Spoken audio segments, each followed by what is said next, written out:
Medical units stand by. 30 seconds to contact.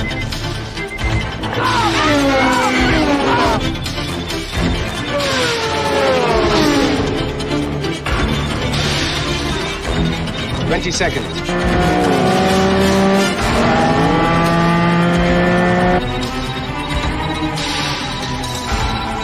15.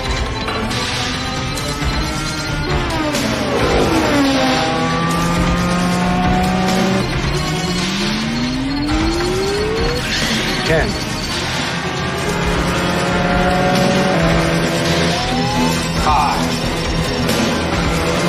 4.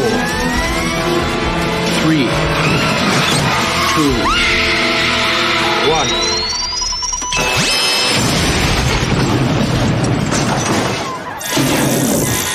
We got him. Let's go.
And good evening to all you art aficionados and comic book connoisseurs. Welcome to another episode of Proof of Comics. I'm your host, Frederic Guimont, and I'm joined tonight with my co-host, Wrangler from Frequency Studios. How you doing, Wrangler?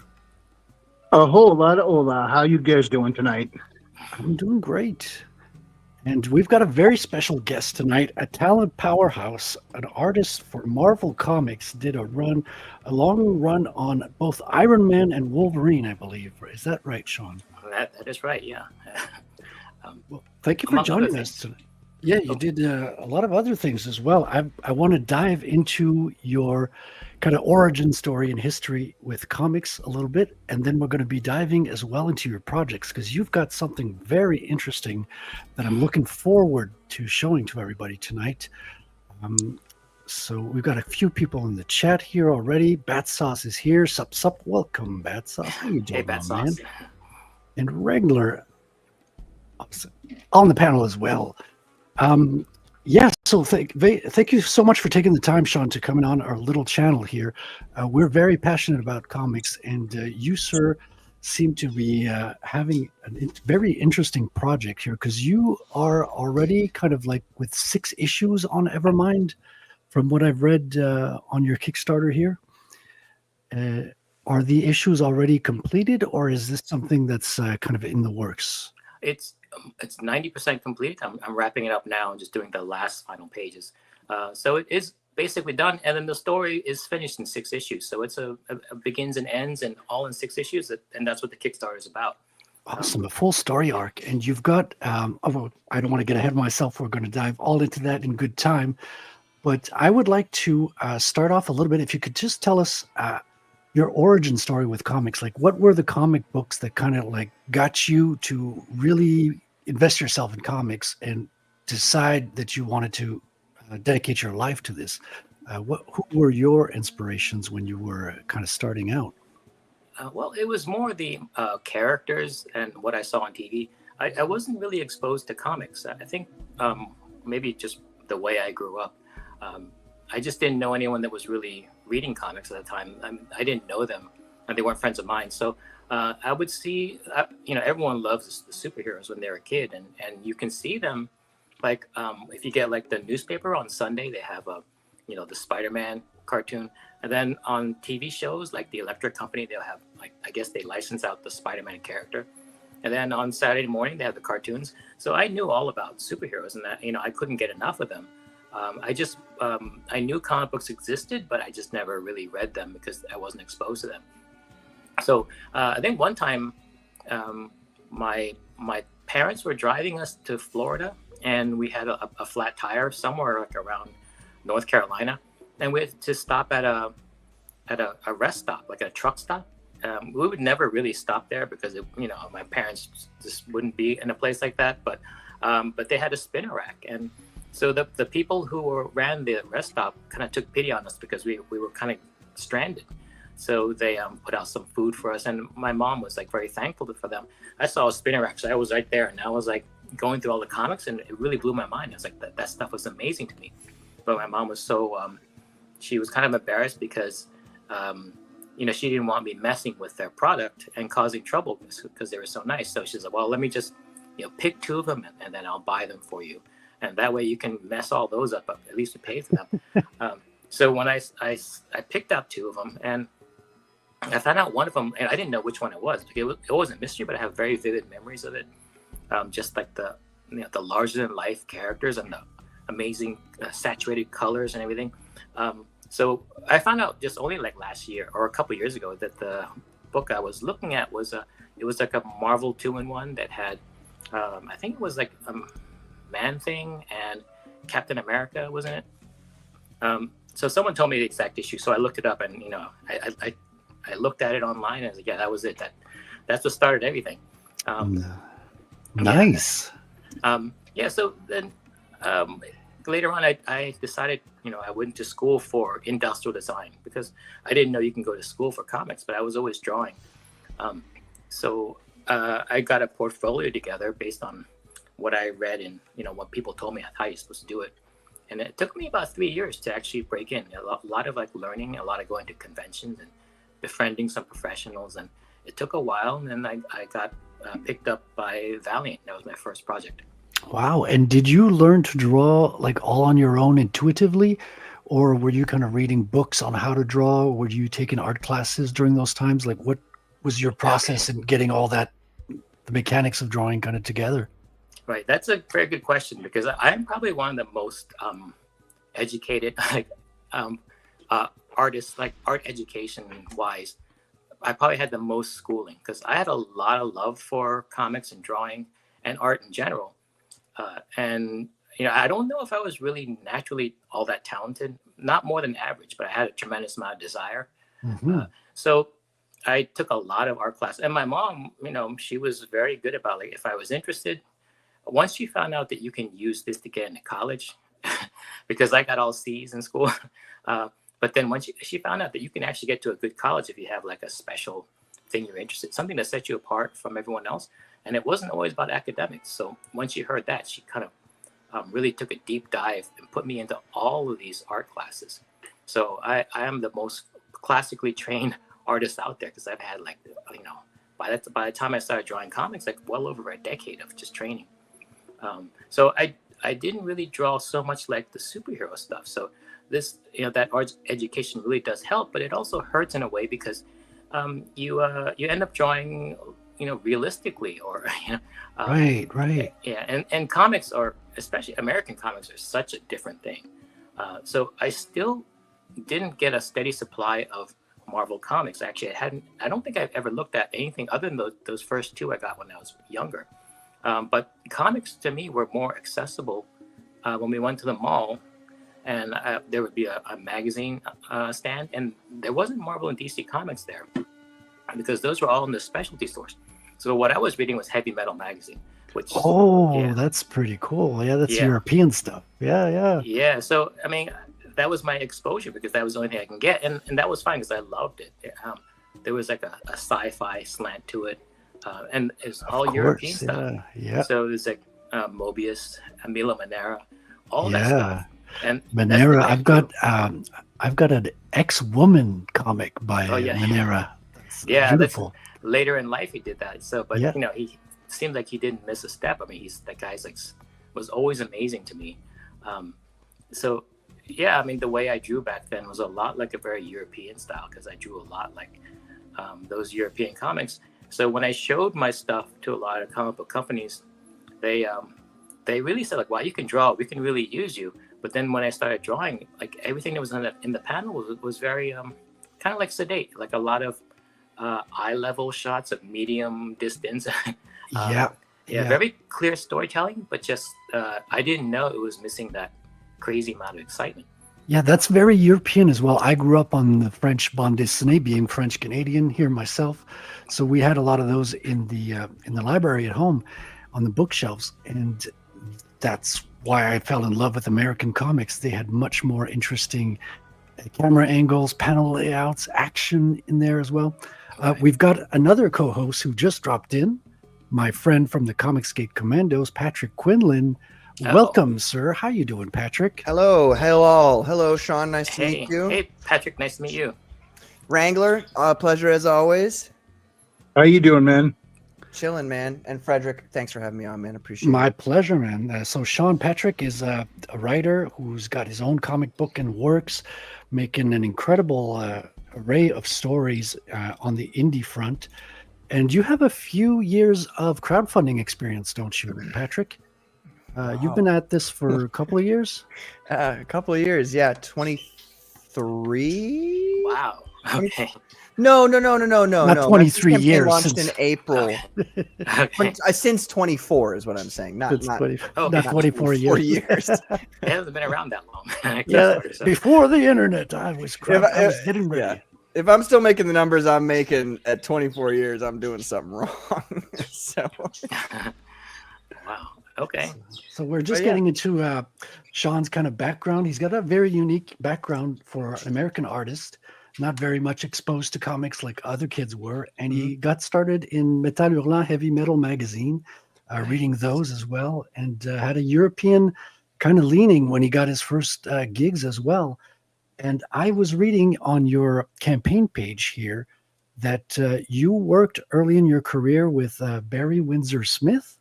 Is that correct? I've got a piece of a blue line printed. Let me just turn this one off for a second. I like to practice inking on some other people's artwork sometimes, and I've got this beautiful Wolverine Weapon X piece by Barry Windsor Smith here. Wow. I'm just like in awe with his work. Like him and Mark Silvestri are absolute inspirations of mine, and I'm just in awe of their works. And I like to kind of practice my inking on their drawings sometimes to, get a feel for their line weight and their shapes that they bring to the page and all that. Can you share your story a little bit of how you got from Valiant to Marvel and how you met Barry, and what did you meet? What did you learn from him on the way? So I guess it all started out when these conventions would come around. I grew up in Washington, D.C. Area, and at the local hotel they would have like a Comic-Con, or like a little tiny affair. So I would see like some artists would come over, sometimes like Adam Hughes, and then one time David Mazzucchelli from Daredevil Born Again fame. He showed up at the show, and I would bring my portfolio to whichever artist was there, and I would show it to them. And I think it was David Mazzucchelli thought that it had a lot of promise. I mean, he said it was like I was kind of like ready to go at that stage. So he would take my work around to the Marvel editors and stuff. And so eventually I got to the point where I wanted to go to the big show, which is San Diego Comic-Con. So I got my portfolio together and then took it out there.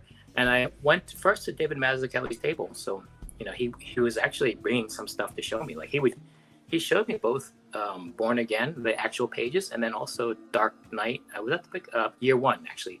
But I'm in year one, those actual pages. And he would kind of teach me about stuff like how to compose. Like I said, like a lot of my stuff had that European flair to it, which does not fly in America, storytelling-wise. Yeah, a lot more realism, but it's kind of more television shots, I call it, right? It's this like front-on camera shots, and not the camera's not moving a whole lot. Yeah. Right. So, David Mazzucchelli was a fantastic one of the best people who can teach that stuff. Just told me like what I was doing that could have really improved, because he was really into Jack Kirby and really into like the old Marvel stuff. So he showed me like how to go about it, and so I honed my portfolio. And like at that San Diego Comic-Con, I sat with him, and so there was a publisher, the publisher of Valiant Comics at the time. Valiant was just starting to get really big. They can afford better artists. So the publisher came by to David Mazzucchelli's table and said that he was a big fan of his Daredevil run, and that he would like him to consider working for Valiant. So David Mazzucchelli said, like, well, I don't really do that stuff anymore. Like, I don't do superhero stuff. But he said, like, this very shy Chinese guy here, he does. So then he said, like, okay, well, why don't you come with me to the Valiant booth and show your work? So I went over with the guy, and then he sat me down in front of Barry Windsor Smith, like, oh wow, to do a portfolio review. Yeah. So I showed my portfolio to Barry Windsor Smith, and he looked through it, and something was really weird about that portfolio review, because it seemed to me like unnecessarily harsh. Like I knew that I wasn't completely there, but I knew I wasn't as bad as he was implying. Yeah, there's a lot of stories of artists being kind of harsh on newcomers doing portfolio reviews. So, after the review was over, it felt like, well, that didn't go well at all. I mean, I love Weapon X because that was kind of still very new at the time. And I adored his work because he was sort of like that bridge between the American comics and the European stuff that I liked. So it was kind of heartbreaking. I just thought I really bombed. And then at the very end of the portfolio review, it's like, well, I'd like to have you come work with us. And it says, like, he says, like, I'm really sorry if you felt like it was harsh, but I'm trying, like, what he was trying to do is to see whether I was teachable, because there are some really good artists that had an attitude and refused to learn anything. So he wanted to see whether I was like an open book to learn from. And then he says, like, your work is really good, and it seems like you're teachable. So if you could, like, we'd like to get you on something, and then also if you could come out to New York and work with us. And so that's all I needed to hear. I left home and I went to New York and worked in the Valiant offices. So that was my meeting with Barry Windsor Smith. Wow. And did you work closely with him once you were there at Valiant, or was that the extent of your contact with him? So the Valiant offices were in New York, but he lived upstate, maybe a couple hours away. So he would come into the office like once a week or twice a week. And, while he was there, he had a bunch of things he had to do. He had his own book to draw, also editing a lot of stuff and sitting in a lot of meetings. And Valiant was starting to really, really get big. And so I was on a book. I just started a book. And so he was really hands-on when he was there, but he wasn't there as often. So the person who was there every day was Bob Layton. And he's also another fantastic teacher, because I think of all the people, he taught me the stuff that I really needed to know, which is, all three of those guys are really steeped in the whole American comic books with the, Jack Kirby, Sal Buscema type, that Marvel larger than life type feel. So I had three people who were teaching me that at one point. All great mentors, David Mazzucchelli, Barry Windsor Smith, and Bob Layton were kind of working on me for a very short amount of time, because they were busy, and I was just like they were kind of like mentors for a short time. But I was very receptive to everything they said, and they helped me along. And then I think I got the hang of it after a while. And then I was able to do and finish off my first book that gets published, which was Rye and the Future Force #9, which if you're alive back then, you probably had, because it sold like about 900,000 copies. Nice. Yeah, and that was that was none of my doing. It's just that I was in the right place at the right time. Valiant was. Well, if you didn't do a good job, it wouldn't have sold. I mean, yeah, I guess so. Well, I mean, it would have sold. I don't think I would have gotten on it if I wasn't good, but I think it would have sold no matter what, because I think collectors kind of picked the company that's hot at the time, and Valiant was very hot, and that was their next big release. So it coincided with just the peak of the bubble, like maybe just over the peak of the bubble. It sold like crazy, and then of course the next issue right after that didn't sell that well. But that one royalty check that early on in my life kind of set me up forever. So wow, that's cool, man. That's a good start. You were off with a good start. That's it's a lot of his luck. I mean, I did work very hard, but I always say that I forced got my way through this industry. I just, I didn't plan anything. It's just that I happened to be at the right place at the right time. Yeah. So, I mean, Yeah, but luck favors the prepared. And it sounds like you were very prepared. well, I mean, I was, working my hardest to become prepared. But lucky things would happen. Like, I tried to climb my way to the top of Valiant. So their #1 book was Exo-Man of War. Yeah. So I set my sights on that. And it took a while for me to get to it. And I landed that book right as they were being sold to Acclaim. So I managed to get like 6 issues of Exo-Man of War out right at the time when Marvel had their books. A bunch of them were sent off to, I think they're outsourced to Image at the time for Heroes Reborn. Mm-hmm. And then right at the time when I was looking to get from Valiant to a bigger pond of Marvel. So right at that time, the books were coming back from Image, and there was an event called Heroes Return. And that was when all those books came back to Marvel, and all eyes were on who was going to take over those books when they came back. So they were looking for an Iron Man artist, and I've had a bunch of Exo-Man of War pages, so they can kind of see, like, it'd be like a 1-to-1. You just change the color of the character. Exo-Man of War has already kind of an exo suit that's and I have an Exo-Man of War in my collection. I want to dig it up now to see if it's one of yours. I'm very curious. I'll have to do that after the show. Yeah, so I did the Exo-Man of War once it was sold to Acclaim, so it's a different, they kind of, restart these things. So it's just lucky for me that, the book I was trying to get on, which is Exo-Man of War, led to Iron Man, and Iron Man was looking for an artist at that time. And then just to be even further luckier, just to be associated with Iron Man and have that, he's a B-list character, but to have him become the leader of the Avengers in the movies, these things I couldn't plan. They just kind of happened. So, I've been very fortunate in this business. It's just kind of very lucky, and then, working very hard to try to not waste all those good opportunities. Yeah, absolutely, man. A lot of work and a little bit of luck seems to be the recipe for a lot of people out there. I want to say hello to Sheldon here. Sheldon Martin is the person in the chat that recommended that I reach out to you, Sean, and it's of his doing that we're talking together. So thank you very much for setting this up, Sheldon. I appreciate it. Yeah, definitely. Yeah, thank you very much, Sheldon. I appreciate it. Let's dive into your campaign here, because I'm absolutely fascinated with Evermind. Let's start, if you will. Let's have a look at the trailer to start with, and then you can let us know a little bit about the story. So let me stop the background music for a second here, and let's dive into Evermind trailer.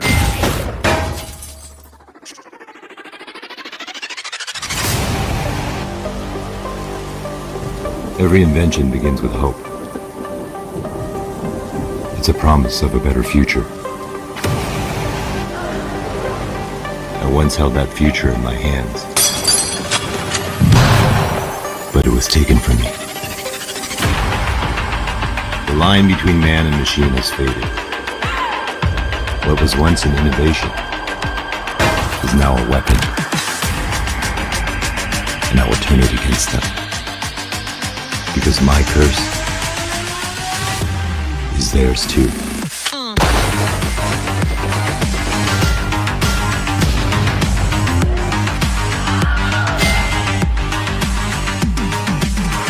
My invention is no longer about legacy. It's about her, about us. And our future is in our hands.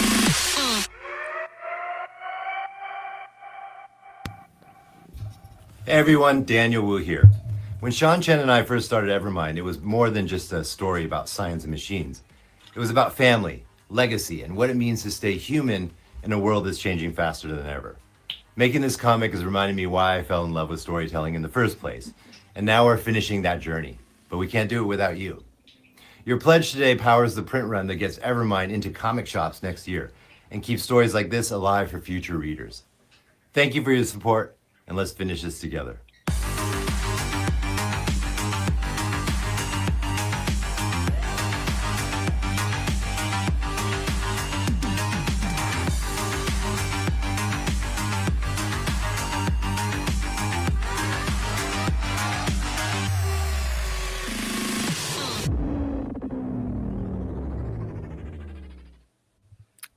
Did I catch the Wilhelm scream in the trailer? I caught that too. I caught that too, man. I didn't notice that there was. I mean, it's a kind of goofy scream, right?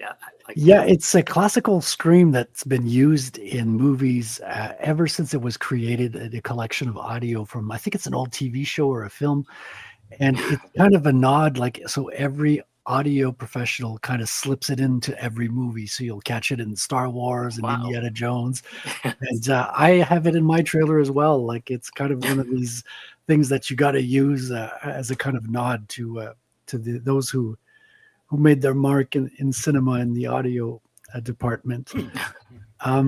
So you're working in collaboration with actor Daniel Wu. Yes. So how did you guys kind of like meet and decide you were going to do a comic book together? How did that happen? Well, he was brought on a little bit later. I started this project with my publisher, Carl Choice from 24/7 Comics. So he wanted to get something going for me to do my first writing. So we came up with a story mostly in concept and like basically just the broad strokes, plot and concept. And then when we got to a good point, it was time to start drawing it. So before my pencil hit the paper, I was like, wow, I don't even know what these people look like yet. So I called up Carl and I asked him, like, do you have a person in mind, like what this person might look like? And then, without any hesitation, he said, Daniel Wu. And I was like, okay, I didn't know these guys were Asian, but then now I guess they are. So I started drawing him, like maybe on the first couple pages, and I asked him, like, do you think that, like, do you know Daniel Wu, and do you think maybe he might be interested in, because we're using his likeness and everything, and so maybe it might help. So yeah, I'm very new to writing, so I'm always looking for anyone to come in and help collaborate, help it along a little bit. So we reached out to his people and showed him what we had so far and told him the story, and he was into it. So he came on board. So there's a thing that happens, like when you come up with these sci-fi stories, a lot of times they are just concept and plot. And when I started drawing it, I was kind of like worried about how difficult it was going to be to draw the robots in a robot battle. And I realized the problem there was that if you have just concept and plot, you don't have very much. I mean, you really need, what developed after was theme and character. And that's what Daniel brought to it, basically. Actors are always trying to find out, like, what's their character's motive and everything, and what's their motivation. Right, So, getting inside their head, the background, backstory, and all that. So, with that, a theme and character emerged, and that made all the difference in the world, because now all of a sudden the story was about something, and I could draw these guys like for the rest of my life, because they became very interesting. So that's what he brought to it. Is in the end, this is a story about a scientist who is trying to achieve greatness at any cost, because he feels like he's been passed over, like his colleagues have moved on, even though he thinks he's smarter and what he comes up with is much more impressive. Other people seem to move past him, so he's really hell-bent on trying to achieve this notoriety, to the point where he has a daughter that he's estranged from. So in order to achieve his goals, he's making a lot of weird ethical and morally challenged choices. Some of his technology is being used for profit and fame more than whether they'll help society. So he actually has a daughter that's actually on the other end of the spectrum. So if science is sort of like the family business, she's on the activist side that makes sure that corporations use science responsibly. So they're kind of at very opposite ends and estranged. So this story kind of like, they're kind of forced together. And then there's a massive gulf between them ideologically, and also the fact that he was never around. So it's really a story about closing that gap over the story, putting them through paces that cause them to come together and realize that they can actually be more effective through the world as a unit rather than as opposition. So that whole story about prioritizing family over career is something that Daniel can really speak to, because he left Hollywood at a very key moment in his life because his family needed him. He had an aging father and he had a daughter that was very young, and he put them first. So this story is about, I guess, if Daniel Wu made a different choice to put career first and all the ramifications of it. So it's a very interesting story that has like a lot, that has that as the story engine, but also it has a lot of action and a lot of ideas and a lot of philosophical issues that have to deal with technology. So I could see some of the action right here. I love this shot, Sean, right here. Like the downward shot, bird's eye view of her kind of falling to the ground. With the way she's placed, the way her leg is foreshortened here is just absolutely fantastic, man. Oh, cool. Thanks. Yeah, that's the superhero comic stuff that it really wasn't in my work until, Barry Windsor Smith, David Mazzucchelli, Bob Layton, just said that you can't draw comics just with people standing around. You gotta move the camera around and these shots that people pick these days, like the up shot and the down shot, they're hard to do. Oh, but we do them because they're hard and they're impressive. So yeah. They're rewarding as well because you get excited, you get pulled into these shots. Like it throws you right into the scene. It places you inside in the action instead of being just an onlooker kind of on the wayside. Are you doing the so do you do the pencils, inks, and colors? What portion of the artwork do you do, or do you do it all in this case? So I am writing or co-writing with Daniel Wu, and then also penciling and inking. And the colors are done by a friend of mine, Tom Chu, I've worked with him a lot. He's a really great colorist.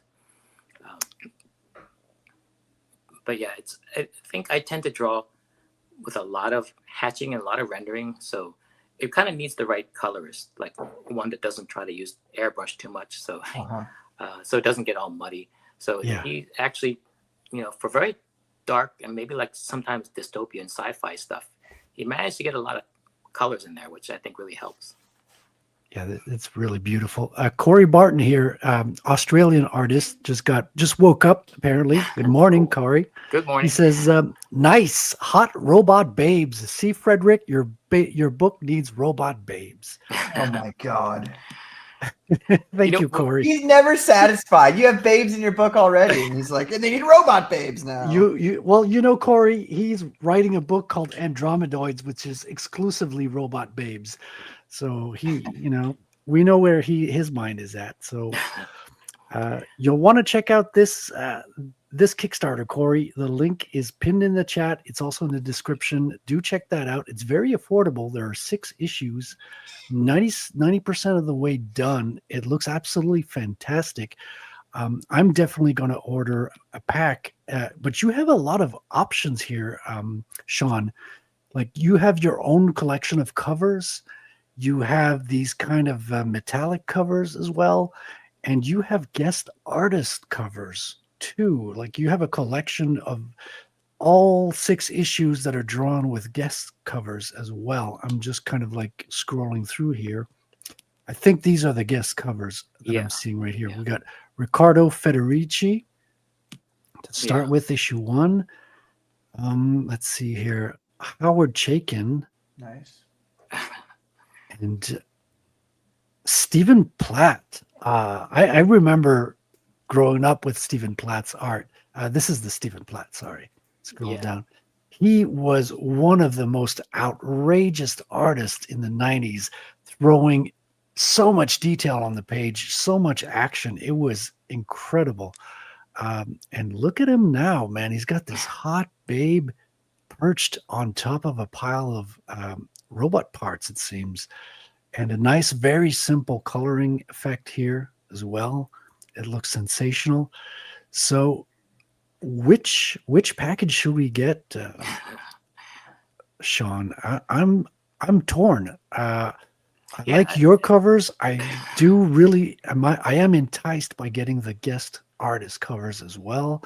And you also have. I don't want the digital. Digital's good, especially if you're in Australia, Corey.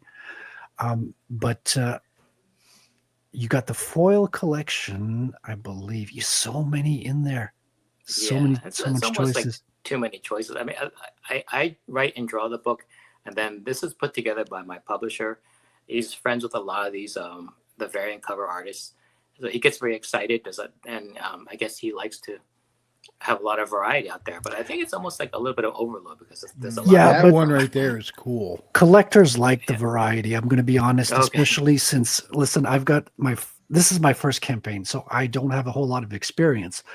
But I did 3 covers. They're all drawn by me, but still I have 3 variant covers. And a lot of collectors want the 3 covers. So a lot of people are purchasing a pack of 3 books because they want all 3 variant covers as collectors. Some say, okay, I'm going to read one, I'm going to give one to a friend and keep one for later in the bag and all that. So there's different views on the collecting. But yeah. I wish I understood collectors better. I never was a collector, but I create stuff that collectors pick up. I wish I can serve them better by just knowing what they want, because a lot of times I would do these things and my publisher would say like, we're going to do these in chromium, and I was like, no one's going to buy that. I wouldn't buy that. But then I guess I'm not a collector, so I'm constantly surprised by what they would. Because if it were up to me, I would buy just the digital version so I can read it. I can see the artwork. I can read it. Oh no, I love the print version, Sean. The print version's the best. I like going into a cafe and sitting down and reading, nice and quiet. Yes, thank God, because we wouldn't be able to make a living if it weren't for these people that would pay like $25 for one comic book. Yeah. So we make it special for them and make it worth it for them. I mean, I think that's why people come to Kickstarter and Indiegogo and FundMyComic. It's they want something that's different from the mainstream, that comes from the heart, and that are passion projects, and they're willing to pay a little extra to get that. Sheldon is asking here, are you going to keep making comics on Kickstarter, build a website, or go on to distribute to comic shops? I think you have plans for comic shops that I read on your page, right, Sean? That's kind of in the works? For this one, this more of my publisher thing. Like I said, I do the story and the art. And then what they decide to do with it, they're probably better off making those decisions, because I just don't understand the market too well. So I think it's going to be Kickstarter, even though Kickstarter is a very crowded space now, and it's hard to really stand out. I'm always going to be making stories and then drawing them. And a lot of times, like my very first writing, like this is my first writing job, my gig.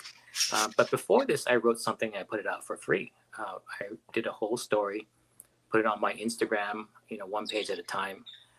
And that's where I really learned a lot about writing, because your first project, when you finish it, there's something happens to you as a writer where you become like legitimate, at least in your own head.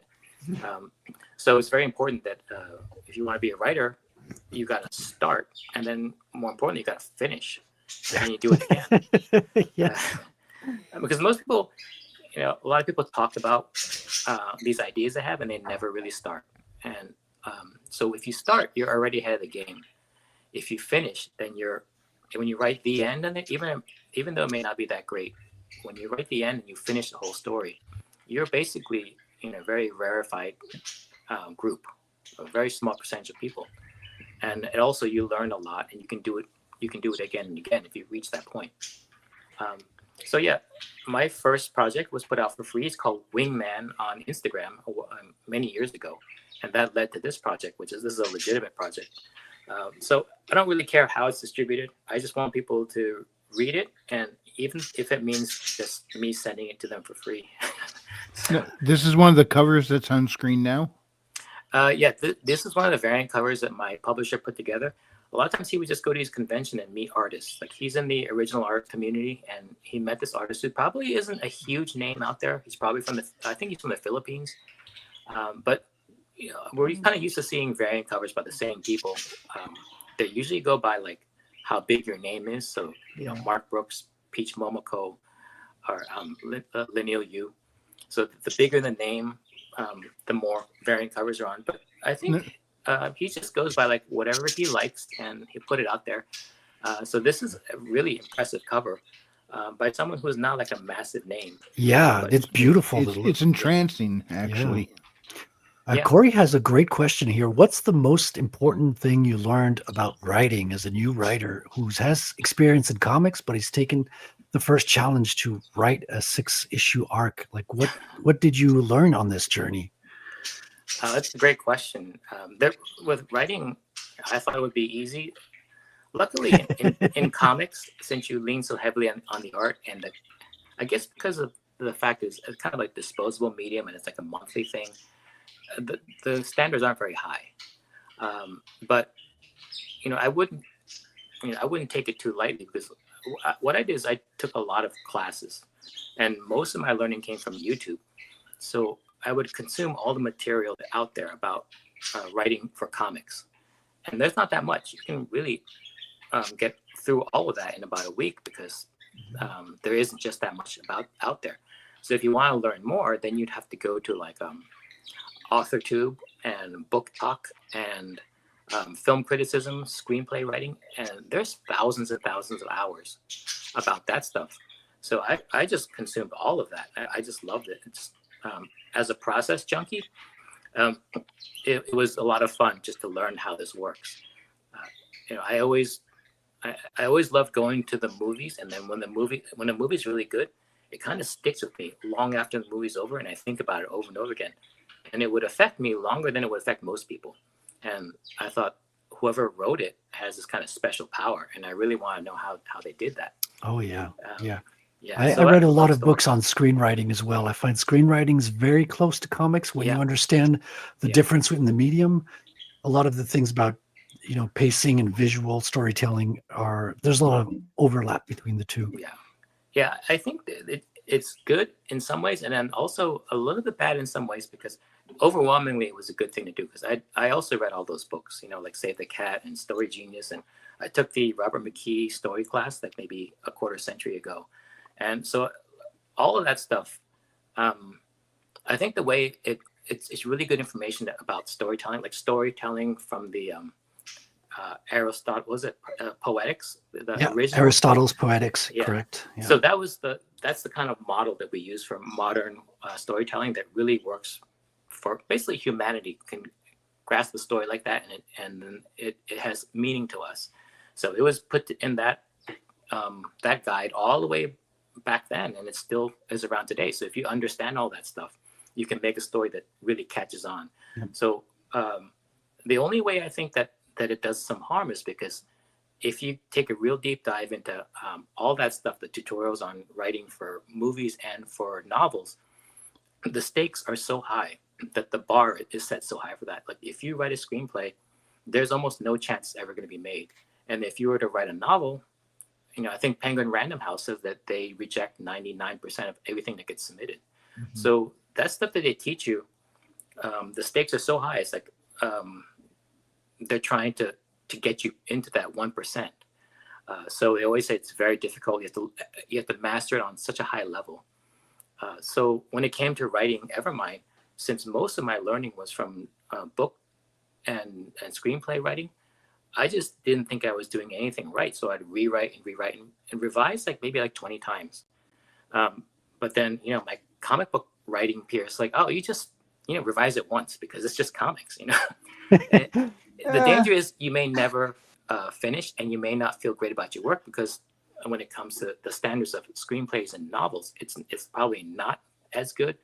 But for comics, you're probably way above the bar in comics. So it just messes with you. And this story I've been working on for over 2 years, and it's only 6 issues.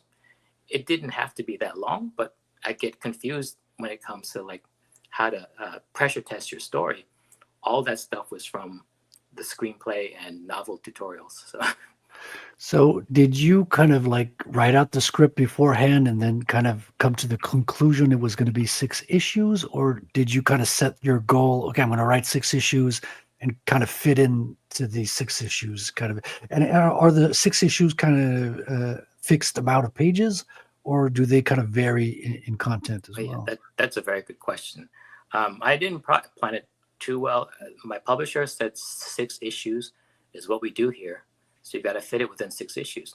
But the caveat there is an issue can be any length. The danger there is they only pay a flat fee for an issue. Oh, okay. And I don't know, maybe he was being very smart because he knows that if this is your baby, if you're writing it, you're always going to need more pages. It's so true. Yeah. and that's on you. So the project gets more in depth.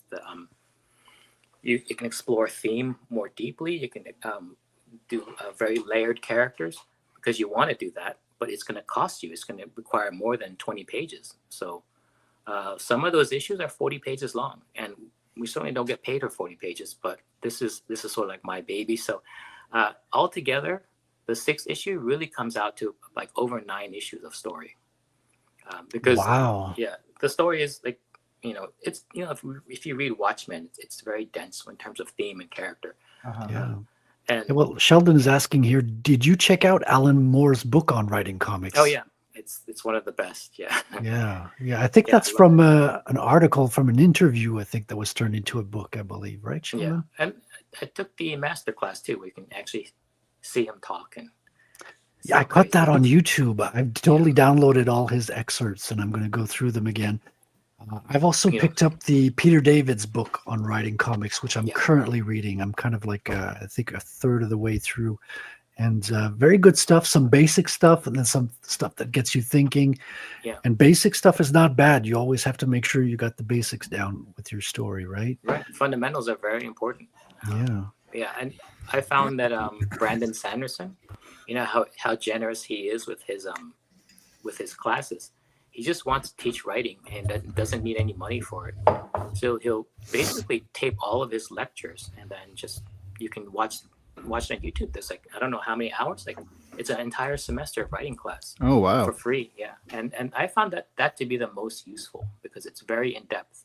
So it's mostly about fantasy writing, but it can apply to science fiction and also for comics too. Now, did I hear you mention Save the Cat a little bit ago? Well, Save the Cat is the one that everyone reads, but yeah, that's the biggest. I am ashamed to say I have not read that yet. I should put that on a priority to be read list. Yeah, it's very good. I think the one criticism about it is that what it says. I think Blake Snyder is the person that wrote it. Noticed something about a lot of the movies that he watched is that they all follow the same template. So basically, he gives you that template. And, you can almost like just take your subject matter and then plop it into that template and, have the inciting incident on page 20, have the midpoint, and you can make a 120-page screenplay and just kind of put it through the machine. But I don't really think you can get by doing that, but that seems to be what it encourages. So, but yeah, it just goes to show like stories are all kind of like the appeal of it is very universal. The types of things that happen, the hero's journey is fairly typical. And I think the danger there is that you might think that you can just do it like what we call like a Mad Libs, where you just, put a noun here, put an action here, and then you can kind of make up a story. But yeah, it's very good in that it shows you exactly why things are the way they are in stories. One of the things that I discovered that was an obsession to me lately is when you put out your story, when you guys put out your story on Kickstarter and people buy it, and when people read it, you can have like an outcome like on a spectrum, whether on one end there's this one thing called unputdownable, meaning that once they start reading it, they can't put it down. And that's a quality that we all should have. I mean, that's. Yeah, I'm going to put glue on the back of my comic so people can't put it down, Exactly, right. Yeah, so then the opposite of that, on the other end of the spectrum, is really a sad thing called DNF, which means did not finish. Oh. And so it's where you fall along that spectrum of did not finish and unputdownable. And what I've become obsessed with lately is that I've discovered a lot of people are saying, a lot of these experts saying that unputdownable is a quality that can be taught and it can be learned. And it's not easy, but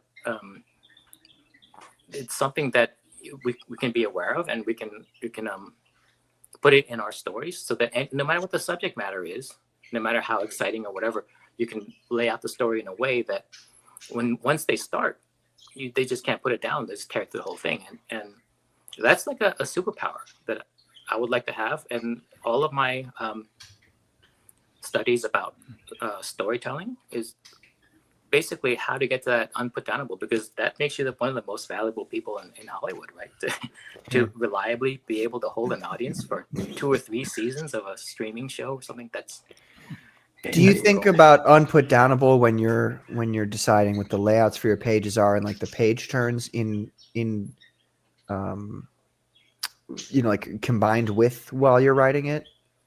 Yeah, that's a good question. I think when you say unputdown, to a lot of people, they immediately think of the one thing, which is to put a cliffhanger at the end of the book and at the end of every page. And I think that's the most basic thing that you should do.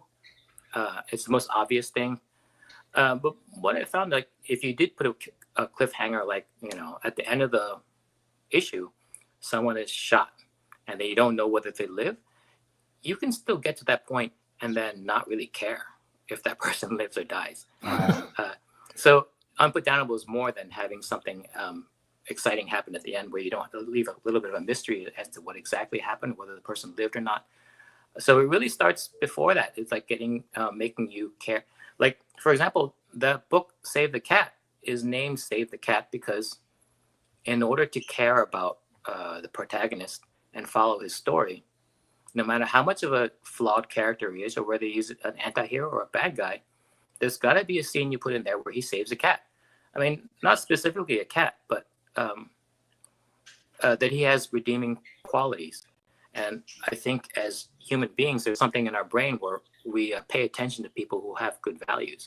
So if in your story, he doesn't save a cat at some point, or, is kind to a child or to like a waitress or something, or takes pity on someone, your brain doesn't latch onto them, so that when he dies in the end, or there's a risk of him dying, we don't know because it's a cliffhanger, we may not care. So that's one of the ways that you make this unputdownable thing. That's one of the things is to, and it's funny, you can watch it in a lot of these books and movies, a scene where they do that. Like, why is she trying to rescue this spider from a sink and then putting it outside? There's a very specific reason that scene is there, is so that you'll care and watch to the end. It's so, that's, you can go into really, really deep dive on that subject. I probably went too far already. No, that's fascinating stuff. You got me on edge. Like, I can't put down this interview now because I'm like, I want this superpower. I'm just afraid that I'll become an unputdownable supervillain. You will never put down. That's a tricky one, right? A villain that everybody despises, but at the same time they love. Yeah, even Thanos, which is like, he's like a threat to the entire universe. We see that, like, he just cared too much about, like, the universe being okay. And if it means taking a very difficult decision and getting rid of half the living things in the universe is probably the only way to save the universe, he was going to do it. He's going to make that very difficult decision. And we sympathize with everyone who makes, parents have to make a very difficult decision sometimes. So we respect that a lot. So we got Sheldon here who just backed. So. Oh, hey, Sheldon, you and I are friends. Thank you, Sheldon. It's very hard. Like Kickstarter right now, the economy's bad. If you don't have a kick-ass first day, and Kickstarter was on strike, so we were kind of like really our back was against the wall. So anytime someone backs on any level, I really appreciate it. It means so much to me. So awesome, man. Awesome. So I see here on the right, because I know I'm going to pick this up. I'm just trying to choose which one I'm going to get.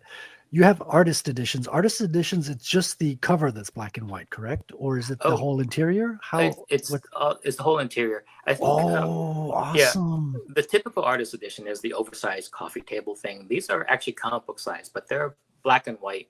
There's no. I don't think there's any lettering on there, so it's just basically the black and white artwork. Just the art. I love that. Okay, I might get that one then. Okay, that's pretty cool. It really does look very different than the colored version, which is surprising. Like you can really love both kinds of art, like the black and white and the color. Yeah. So on some campaigns, I bought both black and white and color. Because sometimes you're just blown away. You're like, wow, this art could be standalone black and white. And then I see what you did with the color, and I'm still blown away. So I got to get both. Exactly, yeah. It's incredible. And you've got the hollow foil here set, which looks fantastic. Mecha metal. Yeah, I guess if you've been in comics in the '90s, there's a lot of chromium and stuff. So Yeah. Yeah. You never know, man. Maybe you'll be wearing one of those and it'll save you from a bullet someday. You just, yeah, make sure you get the one that is calling out for you, man. Yeah, these are fantastic. You got extra add-ons. So Evermind. So these are 6 separate issues with varying page lengths, some going up to 40 pages. yeah. So you've got a lot of content from a man who has learned the art from like decades of learning comics from the experts. He spent time studying how to write, and he's got the unputdownable technique. That's that the he- idea. Like, I think it's going to be a lifelong journey, but like, this is honestly my first attempt at my first writing gig. So I've been an artist for 3 decades before that, so I think I can handle the art side. The writing side intimidated me a lot because I have no track record with it. So I took a real deep dive in learning how to do it, and I hope it comes across. I mean, we have beta readers. My publisher sent this out to beta readers, and strangely enough, he sent it out to all women, and I'm not sure why.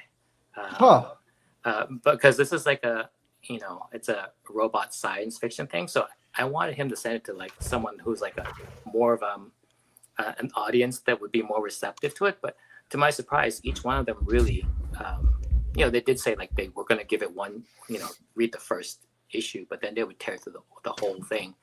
And they really liked it. So, that's a testament that it could resonate with all different types of people. So, Oh, that's pretty cool, man. yeah, I was very relieved when I heard that because, I think my publisher has more faith in the story than me because I'm very nervous about how it gets received. But so far, people have been loving it. So I'm very thankful for that outcome. Understandably, yeah. Sheldon says every 2 pages, the robot hottie looks like she's just about to take her top off.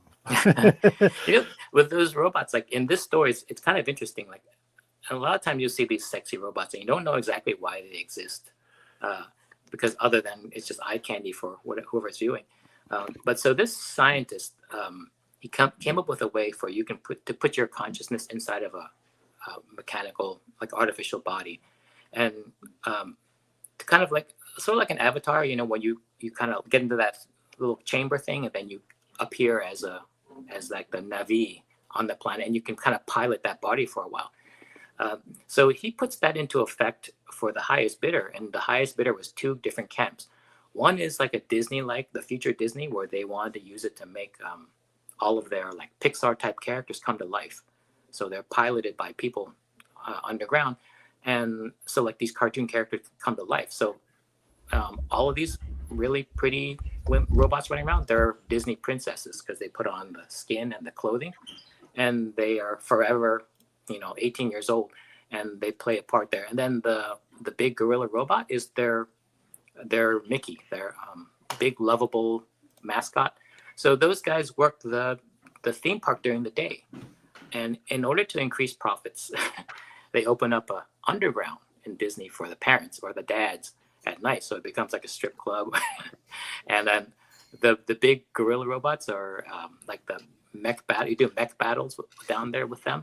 And then the princesses will take their clothes off and they end up doing like strip club type dance stuff.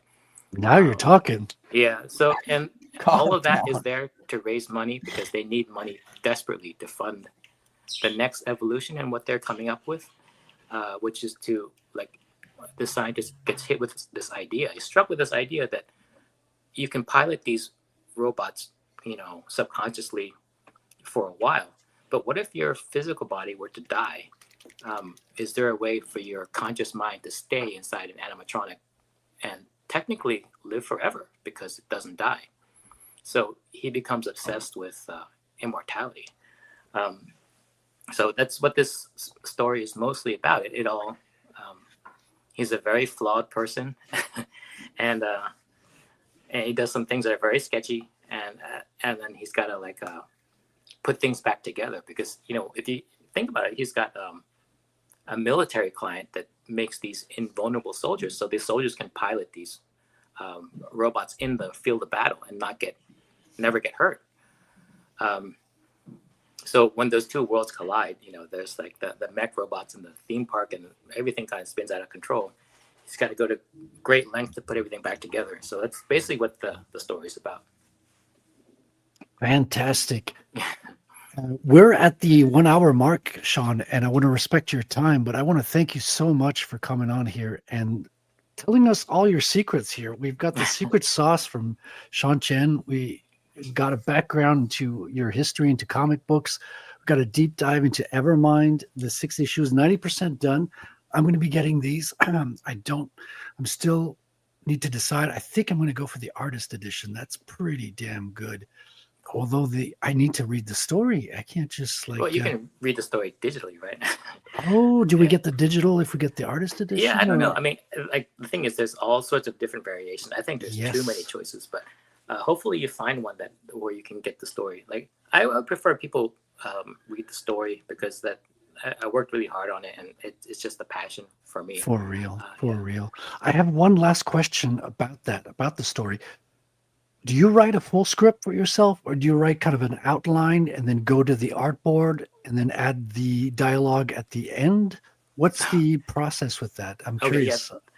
Yeah, that's a very good question, because like in that writing community, there's that thing called the plotters and pantsers. If you ever heard that term? Yes. So yeah, the plotters, like they outline everything from beginning to end, and then they just actually write the actual story based on that outline, so they know everything is going to happen.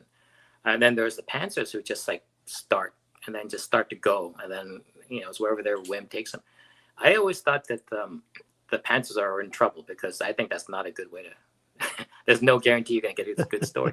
So I think the conventional wisdom, according to Brandon Sanderson, is that we're all part of both, and people who claim to be all one or the other really are just favor one or the other, but they actually do both. So what I do basically is a little bit of both. It's not possible to plot everything out because you haven't even really met those characters yet, and you don't even know what spaces they're in. If they had to make use of something in the environment, it's just a white room in outline form. So it's not until everything comes to life where you get to actually write the best story. So what I do, and I don't recommend this, but I just move forward. There is a very, very rough outline where I know where everything goes, but it's still very rough. And then I start just going, but I go forward very, very slowly. And sometimes like one issue could take maybe 6 or 7 months to do. So just to make sure that, once you draw those pages, you're locked in, because you don't want to throw that page out and everything. So it just moved forward very slowly, and just keep thinking from here on out. What do you need? And then, eventually you can even think about stuff that you need to seed now that would pay off 3 or 4 issues from now if you just move slow enough and just try to think of every single angle. But I found that the plotting does not work for me, because I don't think it works for very many people, except for Germans tend to. Because where I heard it from, Brandon Sanderson would talk all over the world about storytelling. He was in Spain recently, but he went to Germany, so he was talking about the difference between plotting and pantsing. So he was explaining what plotting was, and then someone from the audience shouted like, "Well, that's just the way it's done." Right? I mean, that's storytelling. And it's like, no, there's this other thing called pantsing, and they just thought that was crazy. So it's a cultural thing. Yes, mind for you. Yeah. But yeah, I wouldn't be entirely one or the other, but just a mix of the two. And if you end up writing like 3 or 4 or even like 20 drafts, you are basically doing both. And you can pants all you want, as long as you throw out a lot of stuff and create new stuff, and then also work backwards and restart the thing. So a lot of times the opening scene is very important. It has to do a lot of things, and people don't write those until midway or even at the end of their story. So it's but that's the thing about writing. It's a very dynamic, moving backwards and forward. And then for me, the dialogue comes at the very end. It's not something that I'm very used to. Right. And sometimes I get people come in and just help it if this female in the story is like 16 years old, it's very hard for me to. So we have people come in and just say like, uh, this is how they would sound and stuff, and so I do get help in that part. Well, that's smart. That's very smart. Yeah. Awesome. Well, yeah. If there's any other questions or anything, just I can talk writing all night. For sure. But I want to be respectful of your time here. Patrick Wrangler, do you have any last questions for our guest before I let him get on with his evening? I'm not going to be like, I'm such a great writer. I'm going to tell you how but I will say like the way that I mostly learn things, anything in general really, is by experience or by looking at what other people have done, not so much like what they've written. Are there any writers in comic books that you have seen that you've been like, wow, I really like the way this guy does this, or I'm going to take this from this guy, or anything like that? Well, for me, it's always been Watchmen was like the high watermark for me. Mm-hmm. I think because it's one of those things where he did write it like it's his magnum opus, where he's just being very careful and very intentional about everything he puts in there. I think there's a lot of problems these days with like people kind of having a lot of dialogue-driven stories. I think because they might come from television, or they end up really loving things like Aaron Sorkin or even Brian Bendis. As great a writer as he is, there's a lot of talk in there, and I think they're kind of working in the wrong medium. Have you seen that meme of the Ultimate Spider-Man page where it's Peter Parker and it's literally like 11 bubbles of dialogue from Brian Michael Bendis? Yeah, those people. There's no way you can't say that you're not doing it the right way, but there is something wrong with that, and it's not just because it covers up all the artwork. That's the least of the problem. It's just that there are mediums that are dialogue driven, and there's ones that are more like, like basic scene driven. So the hardest thing in comics is, I would think that this idea would take about 6 pages and there'll be lots of talking, and then you're really allowed to have like basically 2 panels and then 2 word balloons. And you got to distill everything down, and that really hurts. Like you're cutting things and throwing away darlings and stuff, killing darlings, and it's heartbreaking. But this is a medium where you have to be very succinct. So one thing I will say about Evermind, if you do get it and if you read it, because of the fact it's very condensed, it's basically a 9-issue story, maybe even a 12-issue story. It's been highly compressed.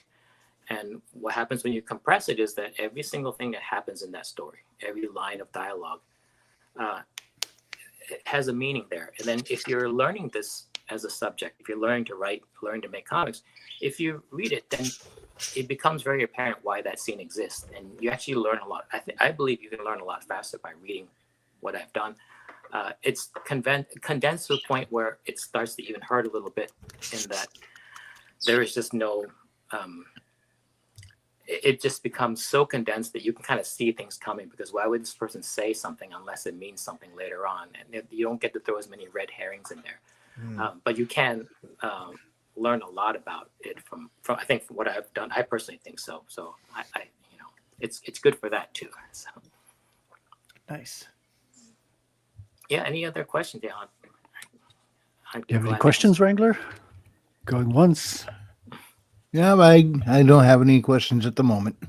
I know Corey Barton asks, how do I write believable hot female characters like dialogue and stuff? And why is Bitcoin a giant scam? Corey, this is not the Bitcoin show. Thank you very much. Stay tuned. We'll cover that in the second hour, Corey. Yeah. Okay, so stay tuned, my friend. Well, okay. So with believable female characters, some of that comes down to dialogue, but also if you can look at every character as having like their personal story. There's an arc where there's how they do that Pixar thing of there's some kind of traumatic event that leads them to believe in a little bit of a lie, or so they go through the world in a strange way because it kind of is armor for what they went through. And it works for them until it doesn't. And when it doesn't work, they have to go from there to getting right in their life. and that's the story there, and that's the part that becomes believable, is to the misbelief that makes them a flawed character. It has to be worked through when they get challenged by something, and they realize that the way they've been living is not right and it's not working, and then they got to slowly move towards the right way, and that makes them very believable, because that's the journey of every character. So that just makes them believable. Dialogue, I can't help you with. I know, just if they're a young girl, maybe say a lot of 6, 7, because that seems. Oh my God! You just have to add the word "like" to every other word. Like I was totally going to come here. Like every meet you, fictional like- teenage girl is either a valley girl or super smart. Right. Yes. Yeah, there's character tropes. Yeah. I'll admit I do some of that. You have to be able to make, in a story that's been compressed this much, you have to be able to understand who these are right from the get-go, so I don't have time to tell you otherwise. Well, they're tropes for a reason. It's Yeah. because they communicate to people, and we're familiar with them, and we understand them as well, and we get the idea very quickly from the character stereotypes and all that. I want to thank you so much, Sean, for coming on. You've shared your wisdom with us. It's been a fascinating interview. I'm going to get this one. I've got to get the color version now because I want to read it. I can't just get maybe I'll get both. I have to. I'm going to have a dilemma. The viewers will have to stay tuned until the end of the show to figure out which one I'm going to get, because we're going to have to debate about that. But you always have an open invitation to come back, Sean. If you want to come back and promote anytime, feel free to reach out to me. It's been a pleasure. We've learned a lot, especially about writing unputdownable books, man. Join me on that journey. That's a good cause that's a good goal. It's a North Star. So I think we should all go there together and just raise the level of writing everywhere. So it's been my journey, but this show has been great, because I think I've been on a lot of streams and podcasts, and they just want to sell the book and whatever, tell us about your history. But this is the first one that dives into process, this is all I do, the process of art and process of writing, and there's not been too much talk about that. And I think it's fascinating stuff. And out of a dozen interviews I've done just for this Kickstarter, this is the only one that says let's talk about craft. So I think that's great. Wonderful. Glad to hear that, man. I'm going to wish you a wonderful evening, Sean. I'm going to invite everyone to check out the link pinned at the top of the chat and in the description, and get this book. It's a wonderful story. I'm definitely going to get it. We're going to be talking about it in the future after I get my hands on it and read it. And we're going to be promoting this again this week on Twitter. Oh, I'm sorry. I have one question. So, in regards to that, when you say you're reaching, Patrick. You're reaching. You're reaching. Is there an estimated delivery date for this book? I know that's a sticky question, but I'm just wondering. I'm just asking. Well, 24/7 Comics, we have a perfect record so far. We tend to deliver very quickly. And mine is the one that's maybe a little bit sketchy, because I'm only wrapping it up now. Usually everything's done in the can before they even do the Kickstarter. Oh, okay. But I'm doing the last 4 pages now, so it shouldn't be a big issue. Like most of everything's done. So it will fulfill pretty quickly and very reliably. So you will definitely get it. And so awesome. No worries there. So. Thank you. Wonderful. I mean, I live in Canada where the post office is on strike. So, I never know when I'm going to get it, but I'm going to be looking forward to it every day. Thank you so much, Sean, man. Have a good evening. Thank you again for joining us. We'll stay in touch, and I'm looking forward to reading Evermind. Sounds like a fantastic story. The art is beautiful, dynamic, colorful, and I can't wait to try to pick out the unputdownable aspects in the story. Yeah, we'll do a deep dive when it comes out, so you can tell me how I did, whether it worked or not. My hope is that it goes over well. So I appreciate you all giving it a try. Thank you so much, sir. All right, nice to meet you. Thank you. God bless, Sean. Nice meeting all of you. Thank you. Okay. Have a good one. All right. Wow, this was fascinating stuff. I learned a lot. Guys. Yeah, he went into so much more of the writing side than I expected him to. That was so cool. Oh, there we go. Did I lose anybody? It's just us three, right? Okay. Yeah. I think we're good. Oh, Corey says, "Oh, great, it's Patrick." No, that's Dun, not. dun, That's no. That's not how he said it. He just didn't capitalize. He said, "Oh, great, it's Patrick." Now there would be a comma and an exclamation point if that was the case, Patrick. No, he's Australian. He doesn't know how to do grammar. It's okay. He's not I a thought writer. you guys had like fixed things up. I thought We you did. were. He loves me. I'm glad you're back to being enemies. I think it's so much more interesting when you guys are at each No. other's throats. It's See? much more entertaining. I No. love it. Corey doesn't want that. He doesn't want that. He can't handle that kind of heat. So he, you know. Well, lives in Australia where everything can kill you, literally. Even big old ruse, apparently. Ruse? Oh, are you referring to some drama that you heard of on this week? There's not even drama. And people are like, we're going to do a drama stream about the Rue killing. And it's like, it's funny. I don't understand what the drama is. Wow. I'm trying to back down. Brother, we buried the hatchet. I know you can't afford, you're not allowed to own those in Australia. But we buried it like, I don't know, 2 weeks ago. You came on the commandos and we were like, yeah, we're chill. You even forgot what the problem was. I heard they just recently outlawed machetes in Australia. Is that true? Oh, that's not going to go over well, mate. Machetes are really useful down there. Are you doing cultural appropriation on here, Patrick? How do you? Yeah, mate. That Completely. is, you're just going to make more enemies, man. It's like, look I'll at here. sound more Australian than Corey actually sounds. Corey says, nah, Frederick said it correct. See? Nah, I love the way you said nah. That was good. All right, I got to take You're trying a to leak, talk shit guys. about me drawing 3 boobs. I got to go to the bathroom. I don't smoke, but I'm going to try to start. Can you guys hold the fort for me for a minute?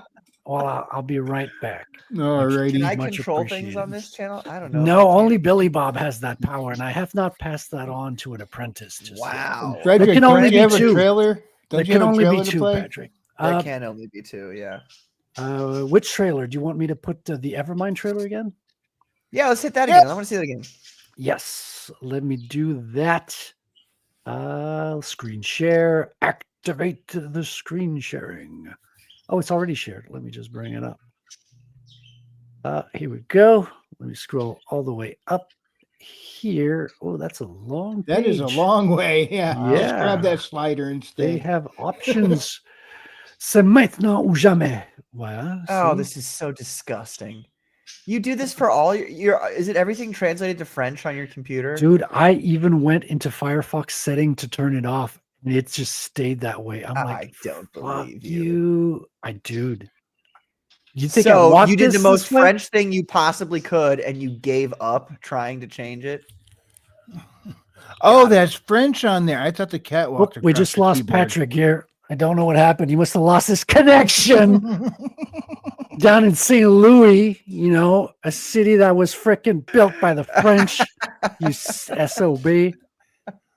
All right, here's your trailer, you beautiful, gorgeous SOBs. I love you guys. All right, here we go. Yeah.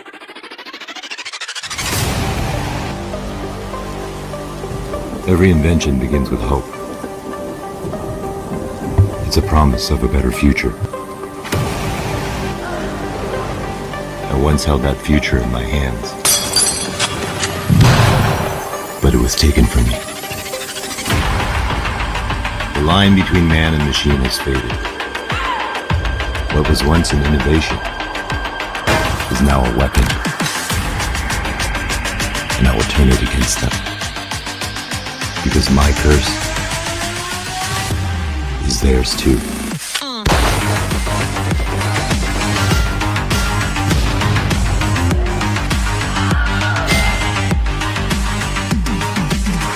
My invention is no longer about legacy.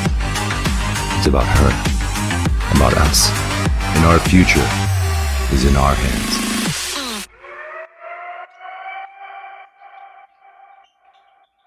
Hey everyone, Daniel Wu here. When Chen and I first started Evermind, it was more than just a story about science and machines. It was about family, legacy, and what it means to stay human in a world that's changing faster than ever. Making this comic has reminded me why I fell in love with storytelling in the first place, And now we're finishing that journey. How But we can you can't do it control without this you. from the bathroom? Your pledge today powers the print run that gets Evermind into comic shops next year. He And can't. keep stories like this alive for future readers. Are you doing it? Thank you for your Son support, of a bitch. and let's finish this together.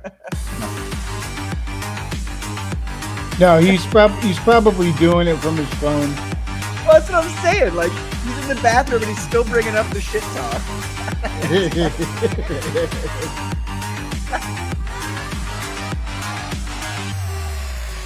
I'm back, bitches. Woohoo! Wow. I Look. really like the colors on those comics in that trailer. Yeah, it's good work, man. This is some tight stuff. I'm I thought looking the forward action to it. looked really good too. Yeah. Like It almost seems like a maniac. palette we haven't been seeing much in a long time.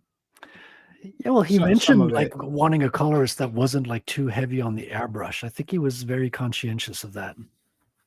Because you're not a big fan of overdone colors either, Patrick. We've had a discussion about not that. at all. It doesn't You work like- for comics, if you ask me. Yeah. Especially when you have a lot. Especially when you have a lot of rendering. I think it makes it like the more you render, the less, in my opinion, you need to like do highlights and shit for colors. It should be mostly flats. Yeah, that's fascinating. but again, I mean, that's just I would my imagine there are some scenes where it's actually called for, but that would be the exception rather than the rule. right. Yeah, I mean, I always refer back to Mignola on that because it's so true in his work. Like, it's almost all flats. Like, he has a couple of highlights here Right. and there when it's needed, and it's basically all flats. And the palette is very limited as well. Like, he's got a very limited palette of colors. Yes. And dude, it works like a masterpiece. So clearly, he's doing something right. We got Colors, man. Buzz Ace Vado. I don't know why I read that avocado. Am I the Ace only one? Vado. I did it first too. Thankfully, Right. I caught it I'm not before. crazy, right? I Maybe I paid am attention. crazy, but I still buzz Ace Vito. Welcome, man. Welcome to the show. I do hope you will like and subscribe because we've got a lot more coming. We got a lot more artists in the weeks to come. Talented individuals who have campaigns to bring you comics with pure, overflowing culture and talent and just absolutely comics craziness. It's going to be a wild ride. And we're going to have there's another artist doing this new comic. I don't know if you've heard of this, River of Blood. Sounds like shit, whatever it is. Yeah, I know, but we have to give everybody a chance here. Patrick. Yeah, you're right. I guess so. You know? I'm trying to get the guy on. I don't know if I have his phone number. I'm going to have to look it up. Yeah, I know. Some people are hard to get a hold of. I don't know how I would get in touch with that guy. What are you being? I don't know if you're being like partially real here or partially still on the. I don't. What is even real? I can just ask him if you can DM him. You can DM him. His DMs are open. I know they're open because he's fucking cheating on me by doing work for other people. Wow. I met you fucking retard. But Wait. yeah, we should have Peter on as well. We should have both of you guys on. I legitimately thought you were talking about Peter. No, you retard. It's your book. I know, but like, look, I wrote the book and I created it, and all the ideas are mine. But yeah, but I'm going to be in it, dying, being eviscerated by a bear or something. But I mean, Peter's bringing it to life. You know what I mean? Bears. Like if Claudio Sepulveda, my artist for Phenomenon, had a bigger whoa, be careful social what you're going to media- say there. Yeah, you're right. I did pause the wrong word there. If he had a bigger social media presence, I mean, I'd have him on every show that he would come on, and because as a writer, like I get how artists think about things. I know how you artists think about things, and I know that Whoa! You're you've all generalizing us now. mesmerized Us artists the are all the masses same. You into bigot. thinking the same way you do, where it's all about the art. And I'm like, okay, well, if that's the case, I'd like to have the artist on and to talk about his art. And really, Peter is really good at talking about his art. He's really good at talking about himself in general. So, I'm just fucking around. No, you're right, man. You're right. I will definitely get him on. And screw you. I'm not having you on. Yeah. Like, fuck I don't that. have time for that, man. I'm too He's busy probably painting doing all the work regardless, right? He's Warhammer probably models. turning your like notes into masterpieces. And Sheldon They're says, not "Really, notes. Hold on a second. Hold on. there's Just because sorry, I'm not scribbles, finished, scribbles on not napkins, finished Patrick." with the script yet, doesn't mean that it's just notes. Like it's the whole thing is, and it was funny what Sean was talking about. Like the exact method that I do is outline, a fat outline, then you reduce till you have like outline V7 or something. And then it's like seat of the pants kind of thing when you sit down to actually write it. Like it is like, because if I have one strength that I think I have, but other people haven't told me this yet, so maybe I don't have it. It's writing dialogue. So I can just instantly, if you give me the scene and you go, these are what these people are like, I can write you a scene in 10 Can minutes. you write a 16-year-old girl though? Yeah, 100%, easy peasy. It's nothing. Wow, Nothing. You said that with a lot of confidence. I did because worrying. No, because I'm an actor, you see, and I can and that's another thing that Sean had mentioned about, Yes, with Mr. Wu coming from the actor side of things. Correct. Like that is something that I luckily have in up my sleeve, in my holster, if you will. I don't know. There's some allegory that works for that, but like, yeah. I mean, when you think about motivations of characters and you think about like, okay, how would this person react to these events occurring to them? Once you've set the events up, then you just go in and you just react to things. It's actually really easy. So, I mean, for me, but then again, nobody's ever been like, Patrick's a really good writer, so maybe I'm just full of shit. No, but you bring on a good point. Not that Patrick's a good writer bit. Fuck you. The fact that if you've got a good action and setting and your characters are well developed, they kind of like the story starts to flow by itself, right? The characters kind of like take the action and start doing the work. I love you, Patrick. You know that. Why is Corey? What am I full of? Exactly. Everything I said was 100% truth. I even self-deprecated. So Sheldon says, create an obese outline. Well, he's an American writer, Sheldon. You have to remember, Americans, obesity thing. I'm very in shape. Thank you very much. Really? I'm young. I'm young, athletic, and handsome. Art Haida says Patrick has his scribbles done in double line space and XL fonts. Art, I told you that in confidence, and I wish you hadn't revealed it to everybody. So thanks. Well, it's double line space because he's writing in crayons, Art Haida. And I told you that in confidence. So now I've just been doubly betrayed by both of you. We're not live anymore, Patrick. We're we are. Oh, sorry. Sorry about that. I could have sworn we were offline. Our guest left, so I just figured we were backstage or something. It's just how it goes.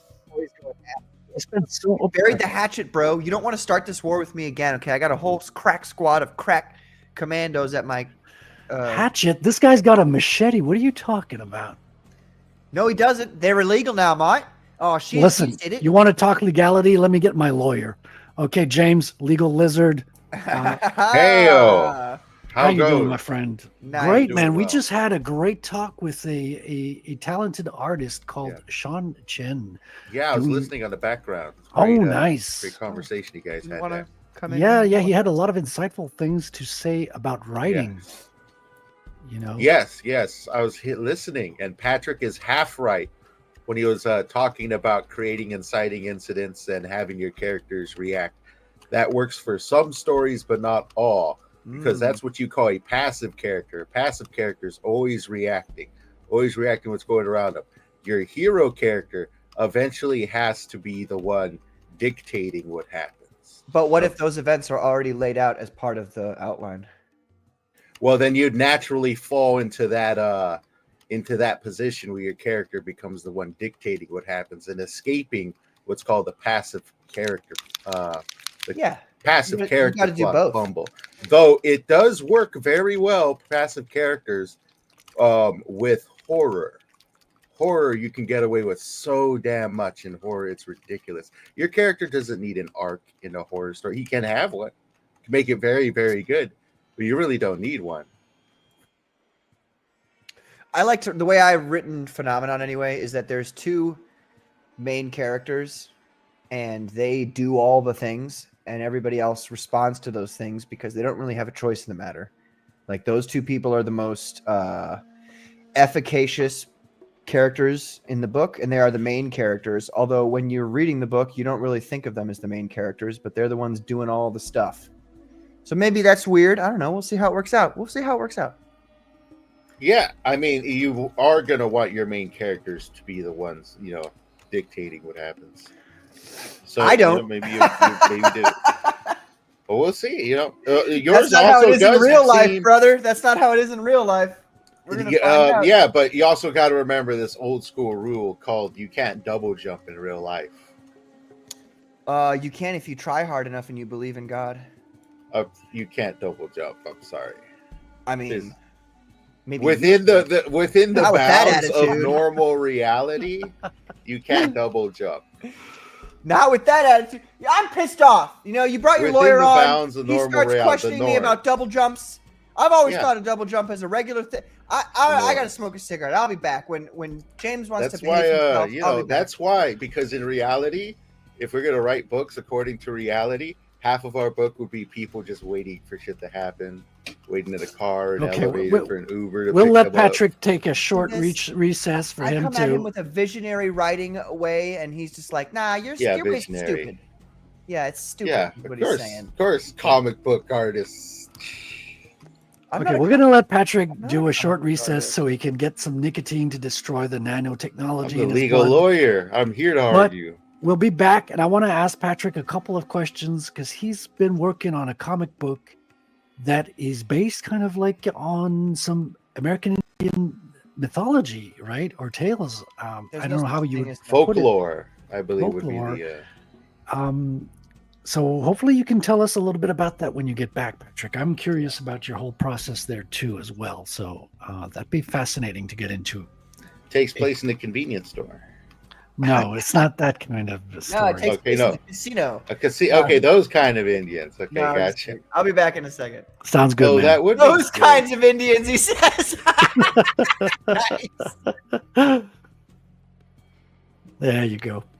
How you doing, James, man? How's If you open your mind enough, I'm technically Indian. Like technically, probably literally, if you go far enough south and you include those guys over there. The Aztecs and stuff like that? Yeah. I mean, they're from here, right? Isn't that the word now? Indigenous folk or whatever. Yeah, I mean, I don't think I would fall underneath the category as Indian, but I think I'll fall underneath the category as of indigenous. Of course, yeah. Well, same here. Like as a Quebecois, Yeah, French sure. Canadian, We're we indigenous. have a lot of indigenous blood in our ancestry. It's just been completely erased from the books. They did a whitewashing Yeah. of people's lineage Yeah. to get rid of. So they gave them like white people names to make sure you can trace back, because there's a lot of power in rights you can. Cultural and history and stuff. Yeah. So there you have it. Interesting. That's You are part of the- brown. No, I mean, I can't even get You seem a brown. 10. No, dude, like it's the opposite. I'm super Right. white, and out in the sun, I like turn red. I turn red, and my skin sheds like a snake. Wow. Don't forget the other rule, IRL. You can't triple stamp a double stamp. There you go. This guy knows what I'm talking about. Sometimes you just got to stamp it. Injun is folk. Well, see, you learn something every day. Injun. Injun. It's fascinating. Yeah, I'm gonna have to get that Evermind tonight. What There's tribe 40 are you from? We Oh, the dude. fuck are we? Yeah, I'm not. I couldn't tell We you. are the fuck are we? It's been whitewashed and erased from history. I will never know, unless maybe I do like a Yeah. spiritual quest. You know what? Why don't you just do like one of them blood DNA tests?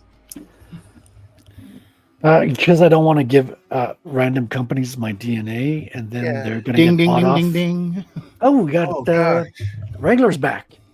I just came up with a hilarious one-off for a parody comic. The DNA collector. Oh, Oh no. Hi, folks. Is she a We're here prostitute to or?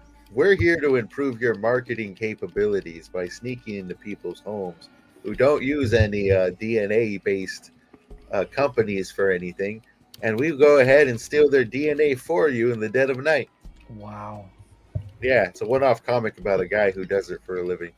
It sounds Probably a divorce lawyer. highly illegal. Yeah, well, Is it really his kid? You are I'll not the find father. out. You also got a nice find today in terms of comics, right? You showed me that, what is that, the Rocket Man? Rocketeer. Rocketeer. Wow. You said Look at what Art just said. DNA collector sounds like Patrick's ex. No, exactly, right? That's sad. I feel sad for her. Engine is forked. Oh my God, you got to get a new engine, Sheldon. Sheldon, I want to say thank you, good sir, for referring me to Sean. This was an incredible reference, all thanks to you. Wonderful episode. I will dedicate this episode to you, my friend. Cheers. I got a glass of red wine here. I say cheers. And Sheldon was in that chat. I was doing the live stream drawing. It was like, hey, you're looking for guests. This talented artist is out there looking for even small channels to promote his Kickstarter. And I was like, well, let's have a look at it. And obviously, wow. I was kind of like, That's wow, a whole this story right there. this is good art. And I was like, let's bring him on, man. Got in touch through his Instagram. And there you have it. Pretty cool. Pretty cool. Yeah. Reminds tell me us- of this really long, drawn out joke. Well, we'll have to set aside an episode so you can tell it, James. Yay. James, you know how you were saying the protagonist has to drive the story, not just react to it? Yeah, I mean, at least towards the ending, third act. Yeah, at some point they got to break. Even if they start off as reactive, they got to start taking their own actions and affecting the plot rather than having the plot happen to them. Yeah, Much like agreed. Indiana I found Jones when you're style. writing kids, that could be very difficult. The first thing I got to try and do is get the adults out of the way. Yeah.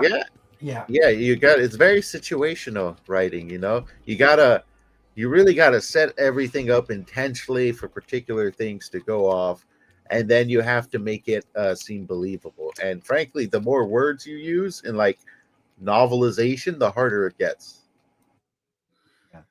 And Wrangler, I did read, I think it was actually a Pixar reference on writing, and that's exactly what they say. If you're focusing your story on the kids, you get rid of the parents as soon as possible because it's going to hamper their, what do you call it? Agency, their agency. Yeah, exactly. And sometimes it's like you're doing the story. It's like, there's no way I can't have an adult around them up until this point. It's like, sometimes you end up with them being told what to do longer than you want, but you got to have it believable. It's not like the adults are going to go, okay, kids, we're going to go away so you could take charge. That's not going to happen. That's the word I was looking for. You have passive characters, the ones who react to stuff, and then you have active characters, who are the ones dictating what happens or have agency towards Yeah.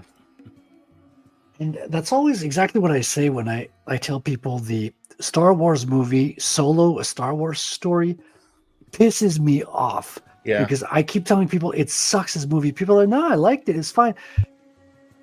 Han Solo does nothing to advance this movie. He's not the one that advances the plot. He's not the one that finds his own ship. Everything is done by his girlfriend, including fighting the final boss. The only thing he does at some point is step in and give the final punch or something.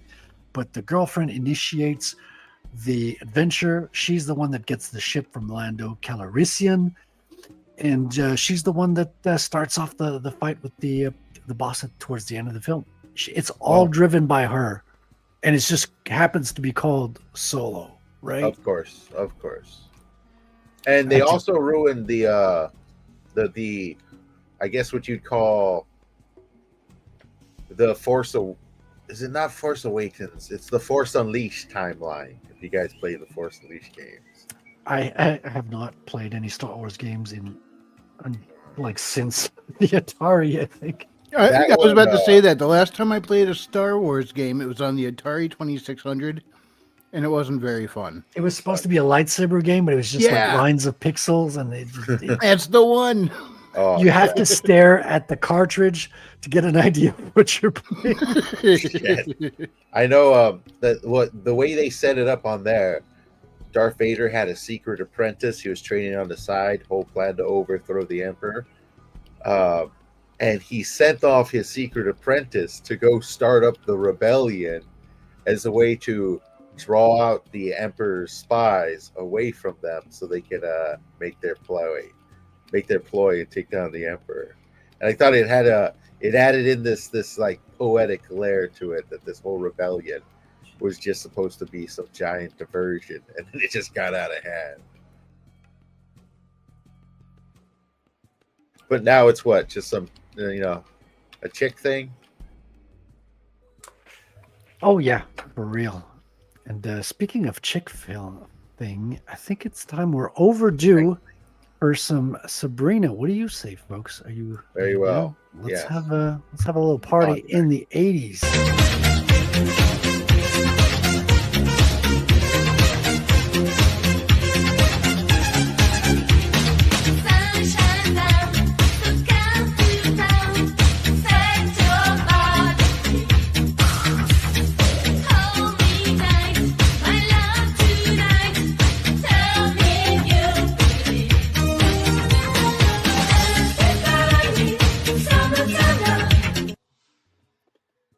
We were overdue for a little Sabrina.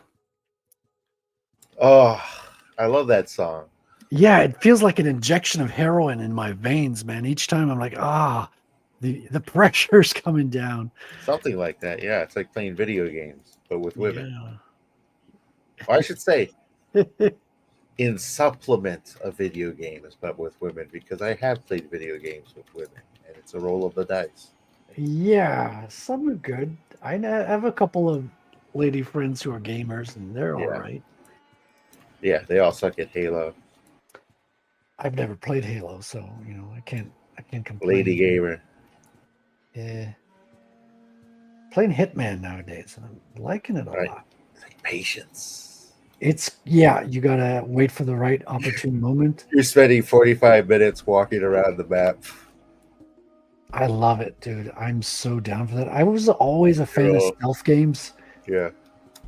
It's like Splinter Cell back in the day. Oh, yeah. On the PS2 or something. Splinter Cell was the shit. Yeah, there was a couple of other ninja games that I really had, an affinity with the stealth stuff. And the added dimension of like being able to switch costumes and going through crowds and kind of like having the social aspect within that game really drives it home for me. Yeah. Ninja. Yeah, ninjas are the best. Yeah, I was way too slow. I was trying to throw this up on my block when you said the 80s thing and started playing Sabrina. I wanted to get the guitar guy going. Oh. I thought, never mind. All right, let me remove this here. Let's flip things around and... it's an enigma to me? St. Elmo's Fire, the movie and the song, has nothing to do with the actual fire. What is? I don't even know what that is. The movie's about a group of friends that are like 7 of them, and it's like a coming of age movie, and like they fucking, some break up, some beat each other up. I think one of them's gay. It's all this kind of shit. So the whole thing had nothing to do whatsoever, not even thematically, with the St. Elmo's Fire? Well, I'm sure thematically it did. I didn't watch the movie. I just watched the trailer. Dude, sometimes it's the publisher, the editor, or someone up above the author. It has nothing to do with the author that will choose the name of something. Oh, wow. And it's even worse when you go into like French translation of movies. Yeah. Like they don't translate it literally, because translating literally doesn't have the punch, doesn't have the the same pizzazz. So they got to translate and then reword it. Well, sometimes they just come up with a completely different title that has nothing to do with it. And you can go into really weird territory. Yeah. I'll tell you one thing about St. Elmo's Fire. It's an excellent tune. Never saw the movie. but the song, I love it. Yeah. What's the song? Who's singing that? Something, something higher and higher. I can see a new horizon There you go. underneath the blazing sky. I'll be where the eagles flying higher and higher. There's a reason I don't sing, Yeah, but I'm sure you know that song. probably. I've been like diving into K-pop this last week or two, if you can believe it. Oh, it's sketchy stuff from what I I never understand. thought I would. It's not something I gravitated to naturally. I've been hanging around with Katie did. I think that's the thing. And she's got her Japanese anime show. And did I tell you this, Patrick? I've been like getting into K-pop recently. I heard you say it just now. Yeah. We're off the air, right? Oh, shit. Nope. Still live. Fuck. So the whole world knows that you are into K. No one's going to clip this. Okay, figured it out. I looked it up. It's called St. Elmo's Fire because that's the name of the bar they gather at. Oh, that's a stretch. So they must be on the water. I guess. Which is a pretty crazy name for a bar. Like, what's up with that? Yeah, if they're not serving a seaport, then I don't see why a bar would be named that. It's in Washington. The Could be thing Washington takes has a place coast. in Washington.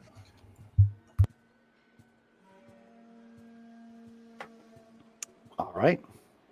So yeah, I'm not gonna watch it. It's just, I hear the song, I'm like, what's this about? What's the song about?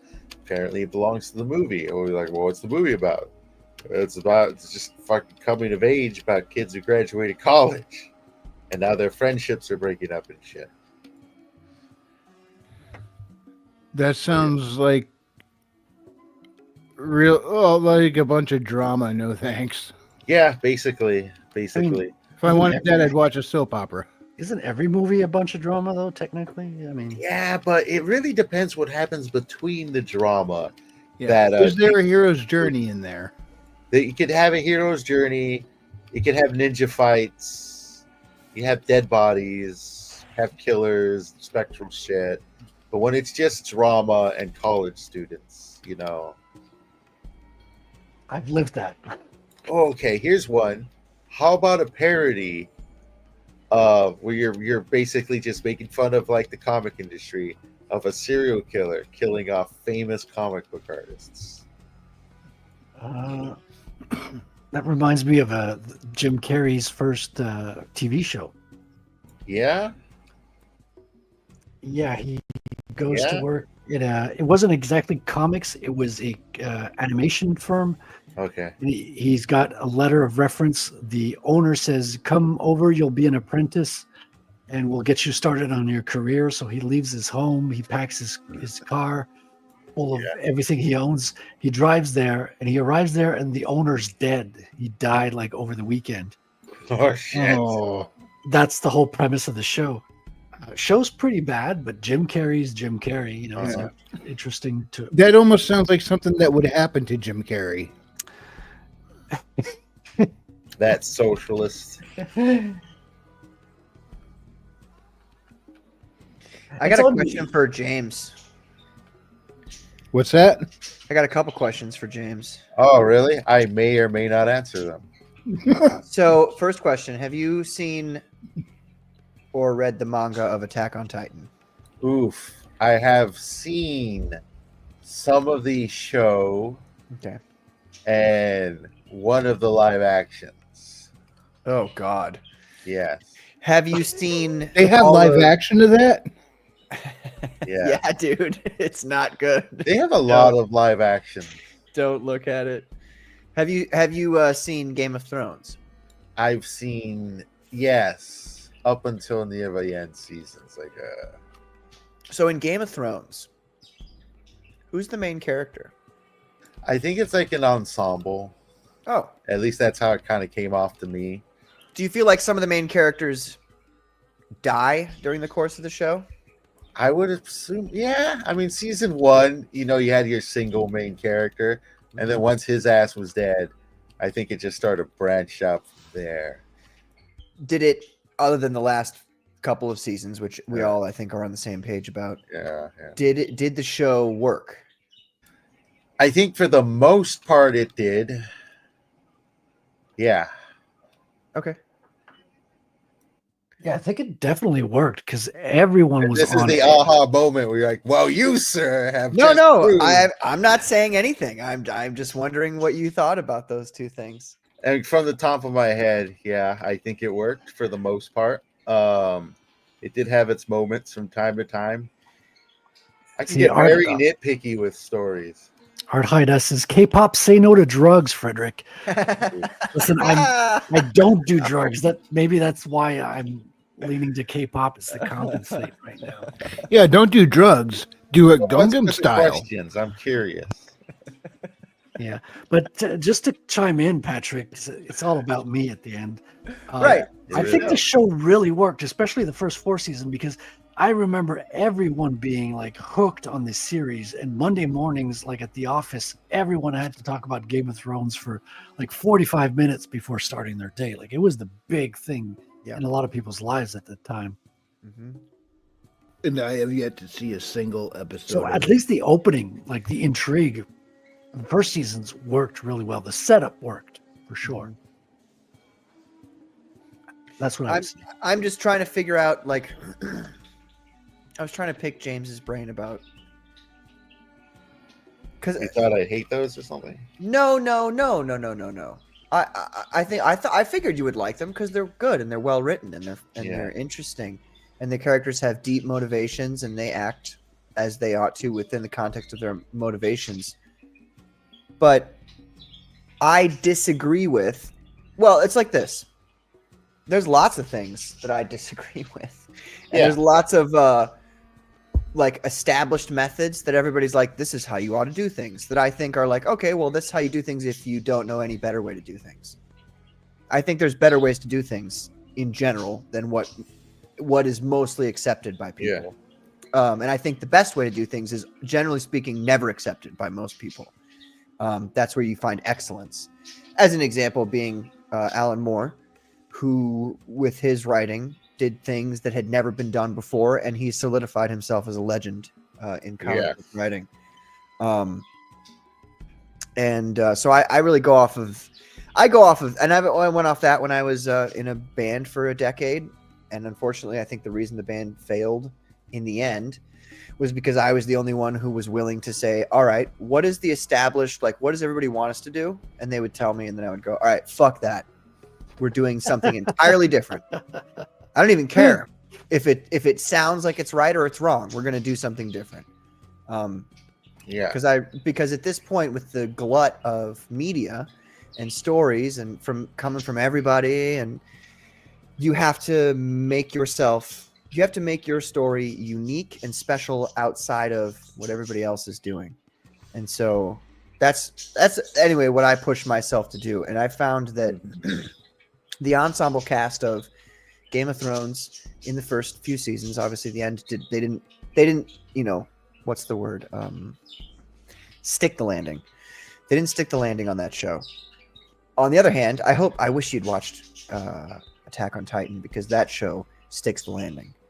And it is one of the greatest shows of all time, and it has an ensemble cast. Even though while you're going through the show, you're like, yeah, Eren Yeager's the main character. But really, he is, but he isn't, because everybody else is making decisions as well that affect everything else that happens around him. I think there's in an ensemble cast, you may have a central character. Sure. Maybe one that's like we follow the most, but it's hard to have a quote unquote main character, you know? Right. You really want to bring so much characters to the forefront all at once. They all become a part of the ecosystem. But I hear what you're saying. The way I've always looked at it in all of these is there's less so rules in art and more so schools of thought. And it comes down to which school of thought do you subscribe to, which can vary depending on subject matter to subject matter in the form of art you're talking about. Like, for instance, I've been studying a lot of radio drama. I just got all these like heavily recommended. If you're getting into radio drama, you need to read these kinds of books. And a lot of what I'm reading, I'm disagreeing with. Like a lot of them say, radio drama is one of the most personal forms, or not personal, what's the other word? Intimate art forms, because you got to imagine it the most. You know, it taps in your imagination the most. And I think, actually, no, it doesn't.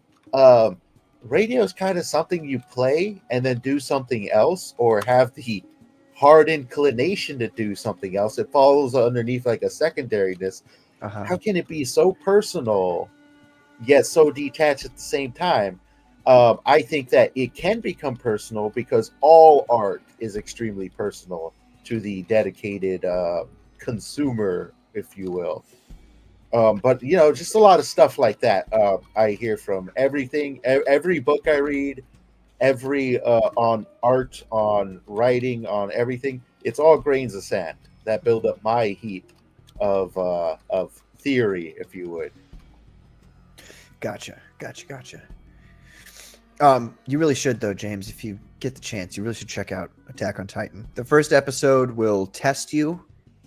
Like, you'll watch it and you'll go, "Oh my god!" I've seen the first season of Attack on Titan. You have? Okay. Well, I would say the first season is long, and it's a lot of introductory stuff. Yeah. And once they're setting the stage, and then once you get into the next pieces, it's like, oh shit! Like once they've set the stage, and then they start changing things and moving things around and making things different. That's where it really starts to shine. I'll see. I'm very, very nitpicky. Well, I mean, I would encourage you to watch it even if you don't like it. I know that sounds stupid, but like it is a different style of storytelling, and at the end it does stick the landing. Now, you may not like the landing. A lot of people don't like certain kinds of landings that, you know, a lot of people want I'm not going to give anything away, but a lot of people want, you know, run of the mill, like, oh yeah, the good guys win and everything's happy and they fall in love and they get married and happily ever after, that kind of thing. That's not Attack on Titan. But what it does is I literally, like, I can't glow enough about that show. I've not read the manga because I think manga's stupid. Do want to pick up a book on how to write manga and how, you know, plot it out and stuff. Oh, all you got to do is write backwards and then just do everything backwards. Yeah, just take a book on how to write comics and read it backwards. Right, exactly, and then you get it. Yeah, because that's how it works. Yeah. I'm reading. I find that they're often the masters of blending genre. That is true. They're very good at that. I think that's where a lot of the creativity and uniqueness comes from, is the blending of genre and then working within hybrid parameters, if you will. That's what Tarantino says he does a lot in interviews when he's talking about his movies. He always talks about, I want to take this from this genre. I want to take this that works in this genre and try it, put it in this genre. And that's why he's so creative in a way. But I see his point, because frankly, that's half the fun right there, is trying to figure out how these two things would intertwine and have it make sense. In itself, it's kind of almost a puzzle, a fun puzzle to figure out. And once you figure it out, it becomes a basis for a whole world. And once, like, if you did it well enough, nobody's going to even, like, notice at first that you did it. They're going to be like, people ask them, what genre is it? And they'll be like, it's, well, I guess it's this, or I guess it's kind of part of this too. No, it's when you know you nailed it just right. Someone who's a sci-fi reader might read it and go, oh, it's a sci-fi. And someone who's a fantasy reader might read the same thing and say, oh, it's a fantasy. Right. Like, what's Warhammer? What do you guys think? Warhammer 40K. I consider that science fantasy. Well, kind of like it kind of created its own genre, right? Yeah. Grimdark. Yeah. Well, the Warhammer sci-fi fantasy aspect that Wrangler just said, like, that's because when you think of, like, when you get into the nitty gritties of, like, what happens in that universe, like, yeah, it's sci-fi, but it's mostly fantasy, like, to a degree. Warhammer 40K is a liability. Have you seen the cost of those models? Brother, I know the cost of those models intimately. Okay. Dear Lord. Which armies are you? Well, so I have a Tau army that is Oh, yeah, you're the sushi guy. 90% unpainted. Yeah, but that's everybody's army, though. I guess. But my brother's been bitching at me. He's like, we got to play Kill Team, which is like a smaller I know Kill version. Team. Yeah, you got like 6 or 7. Yeah. I haven't played it, but I know I bought a Kill Team box of the Sisters of Battle because you had some unique models in there. Yeah, I've got the Sisters as well as the Necrons. Necrons was my first army. Necrons are sick, dude. Necrons is my biggest army. I've got over 6,000 points of Necrons. Really? How much of that is painted, though? A lot. A lot is painted. The Necrons is my most painted army for a couple of reasons. First, because I got it first. Also, because Necrons are easier to paint. You can airbrush a lot of metallic paint, do a couple of dry brush effects. Yeah, I mean, if you're a cheater, you can use an airbrush. No, I mean, it's just, especially if you compare with the Sisters of Battle. Because the Sisters of Battle, dude, they have fucking 6 fleurs de lis on each freaking model. Yeah, your eyes will bleed. Yeah.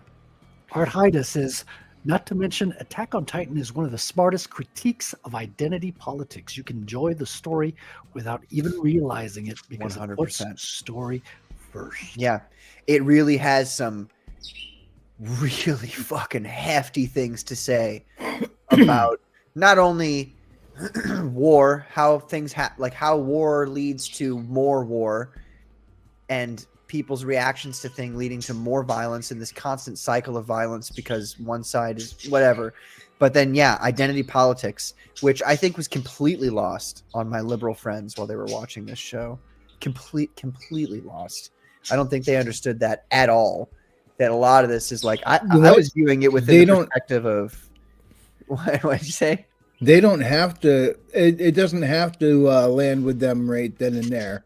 Because now that they've seen the show and don't think anything of that concerning identity politics, when a situation that's parallel to that comes up, you could just point at that show, mention that scene from the show to them, and that's it, and then let them go, oh, yeah, and then watch the cognitive dissonance cloud over their eyes.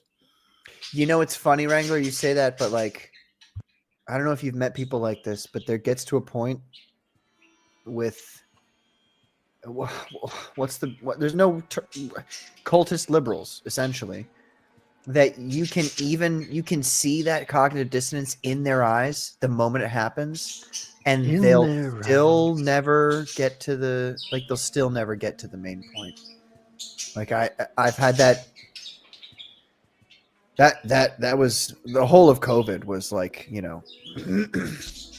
that's what it was. I know I know what cognitive dissonance is because I've had it, because I wanted to continue to believe that which was being disproven to me over and over again. Mm-hmm. But if I can break out of that kind of stupidity, anybody can. I'm not saying I was stupid like that over the identity politics and stuff. No, I mean, actually, way back a little further on, before they had that term, I was kind of in that, but not nothing like we see nowadays. Yeah, I mean, even close. I come from a very liberal kind of like background with art school and all that. Like everyone was liberal, and especially in Canada, it's the norm. Yeah, I've just been like radically. First of all, my parents were conservative, so I had a good kind of like background when I was a child. Good upraising, but then like art school and all that in TV, it's just you're thrown in the liberal mindset, and everything in Canada is liberal. But the last 5 years have completely radicalized me back to like extreme conservative. Yes, keep in mind, liberal policies from 20 years ago by today's crowd would be called right-wing nonsense. Yeah, that's right. Yeah. Exactly. But that's how you know that some of these people are so far caught up in it is like without becoming a conspiracy theorist. Go ahead, be a conspiracy. Like, I'm ready to get my tinfoil hat on. Let's go. They are often proven correct. Like these people are mind controlled. Literally, they're mind controlled, and I don't have gotten to a disagree. point in my life. There's a book that was like instrumental to my life. There's like a few books that are instrumental to my life. The Bible, obviously.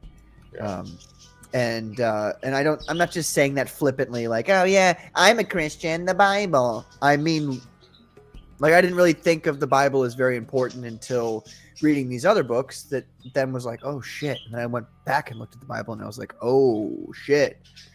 Yeah, don't you like that part in Revelations where it says, and people will take great offense? Oh, bro, I love Revelations. Is my favorite book. My favorite book. It's scary the way it describes people's behavior, and you look around now, it's like, oh boy, People, man. Can we get a mulligan? Yeah, right. Seriously, we had one. We have had several. Yeah, this is the last one. Truth be told, yeah. Well, we don't know that for certain, but it sure looks that way. I can say that I would rather die. I'd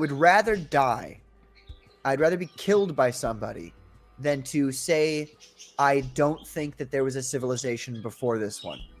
I can say that with 100% certainty. Oh, I mean, I definitely agree with you on that, like 1,000%. I mean, I haven't seen all... Dude, I have a whole folder called Tartaria where I just like take photos of old cities. Dude, the photos of Paris in like the old 1800s are unrecognizable. It looks like freaking like Frederic.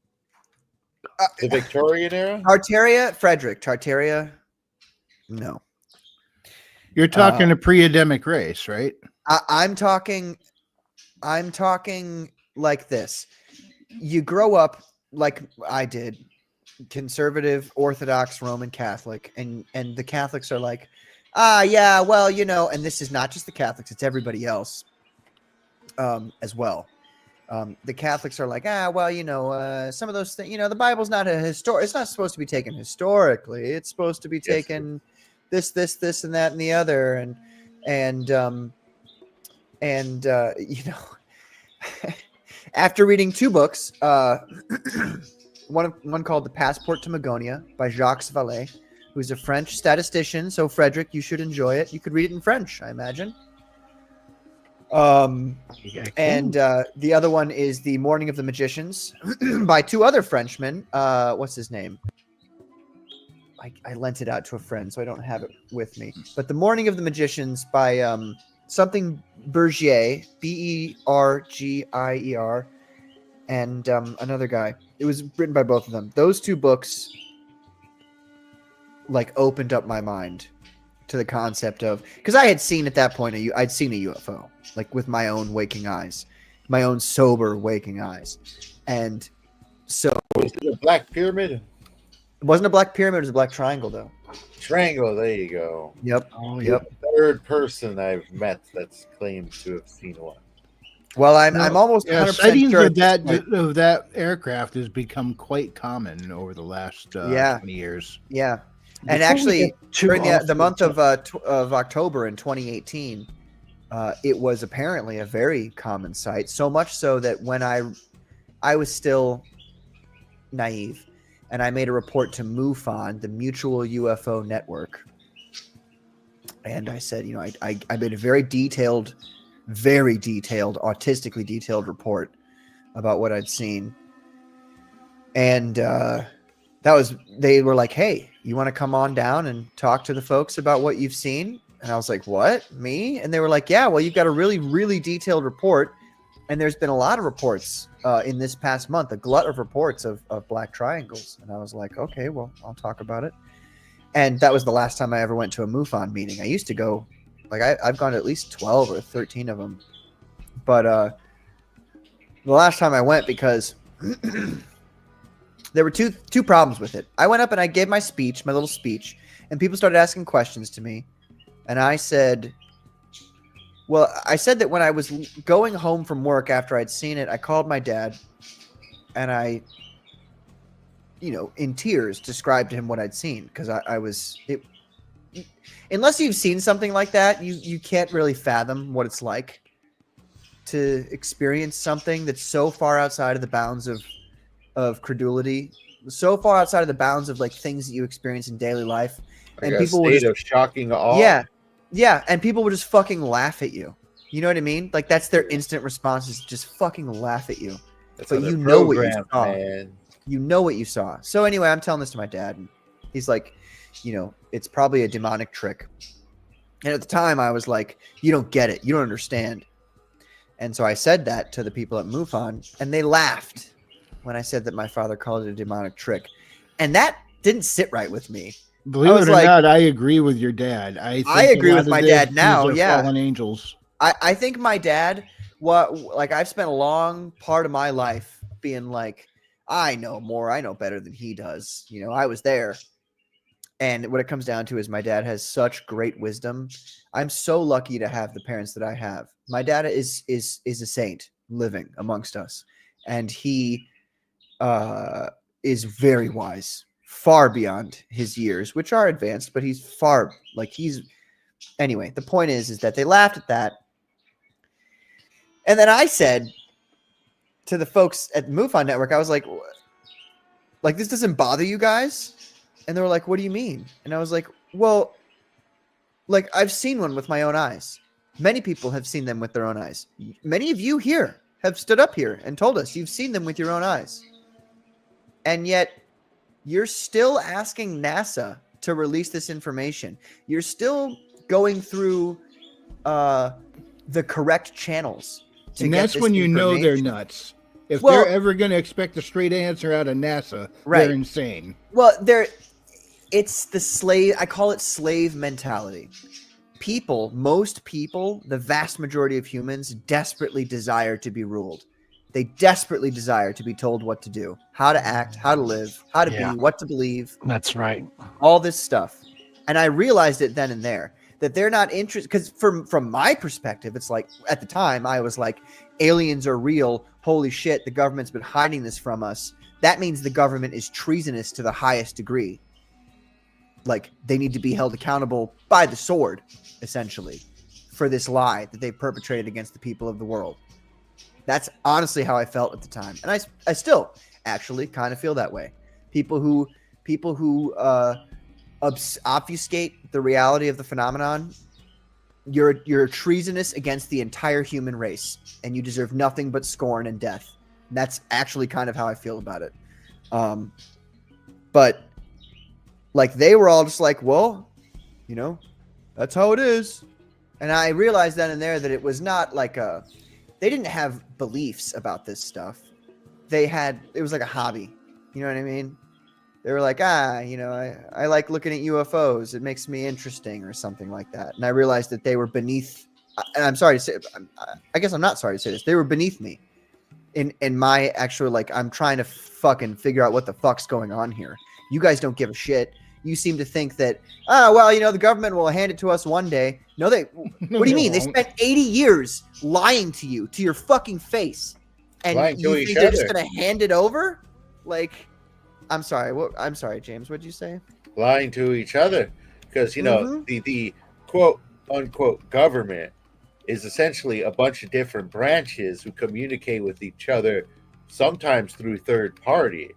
Like, you're not talking about the entirety of the government built up of hundreds of thousands of individuals. You're probably talking about a much more closer niche group. Very small group of people, which can be probably in the dozens, maybe. Nobody wants to pull strings or twist arms, and that's my problem.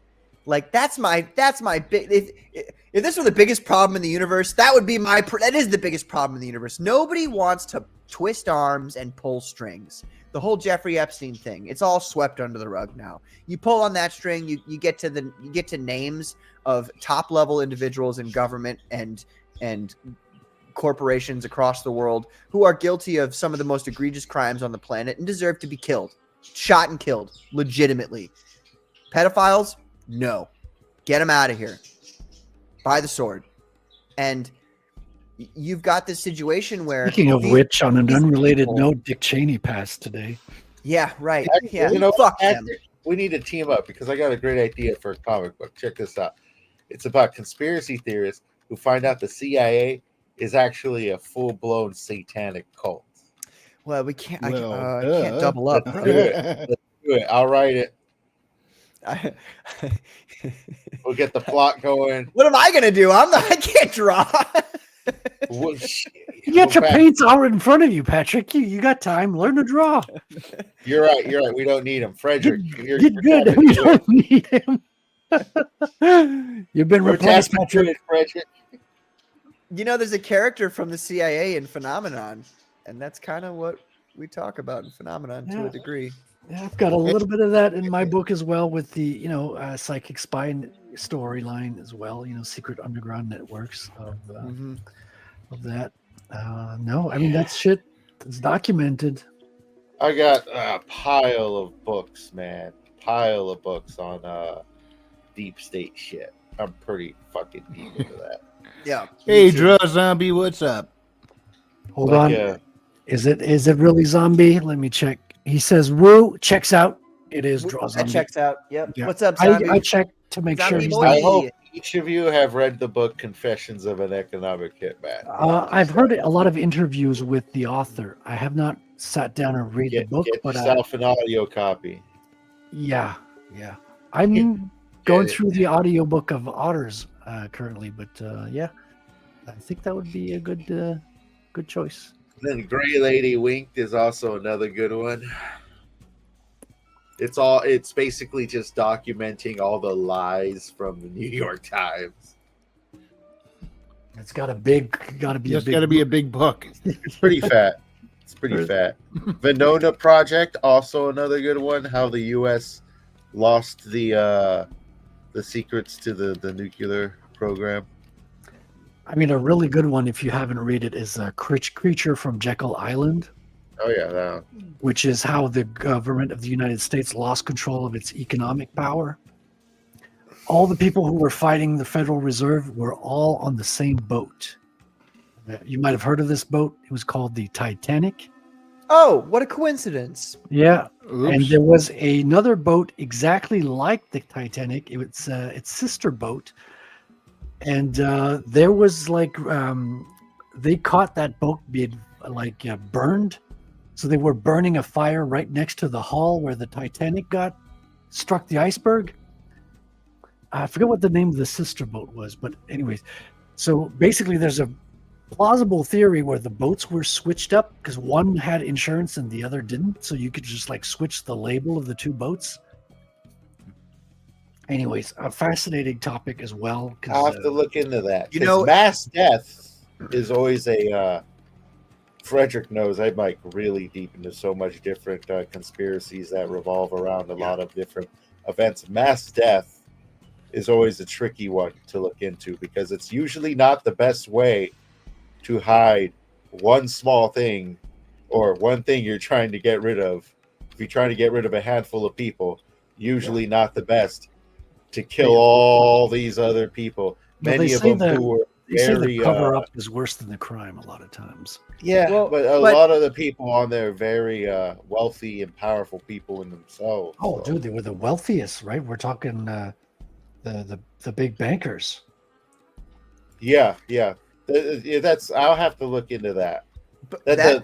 I always follow the old saying from a very famous, I guess, what we would call a conspiracy theorist. If everything's a conspiracy, nothing is.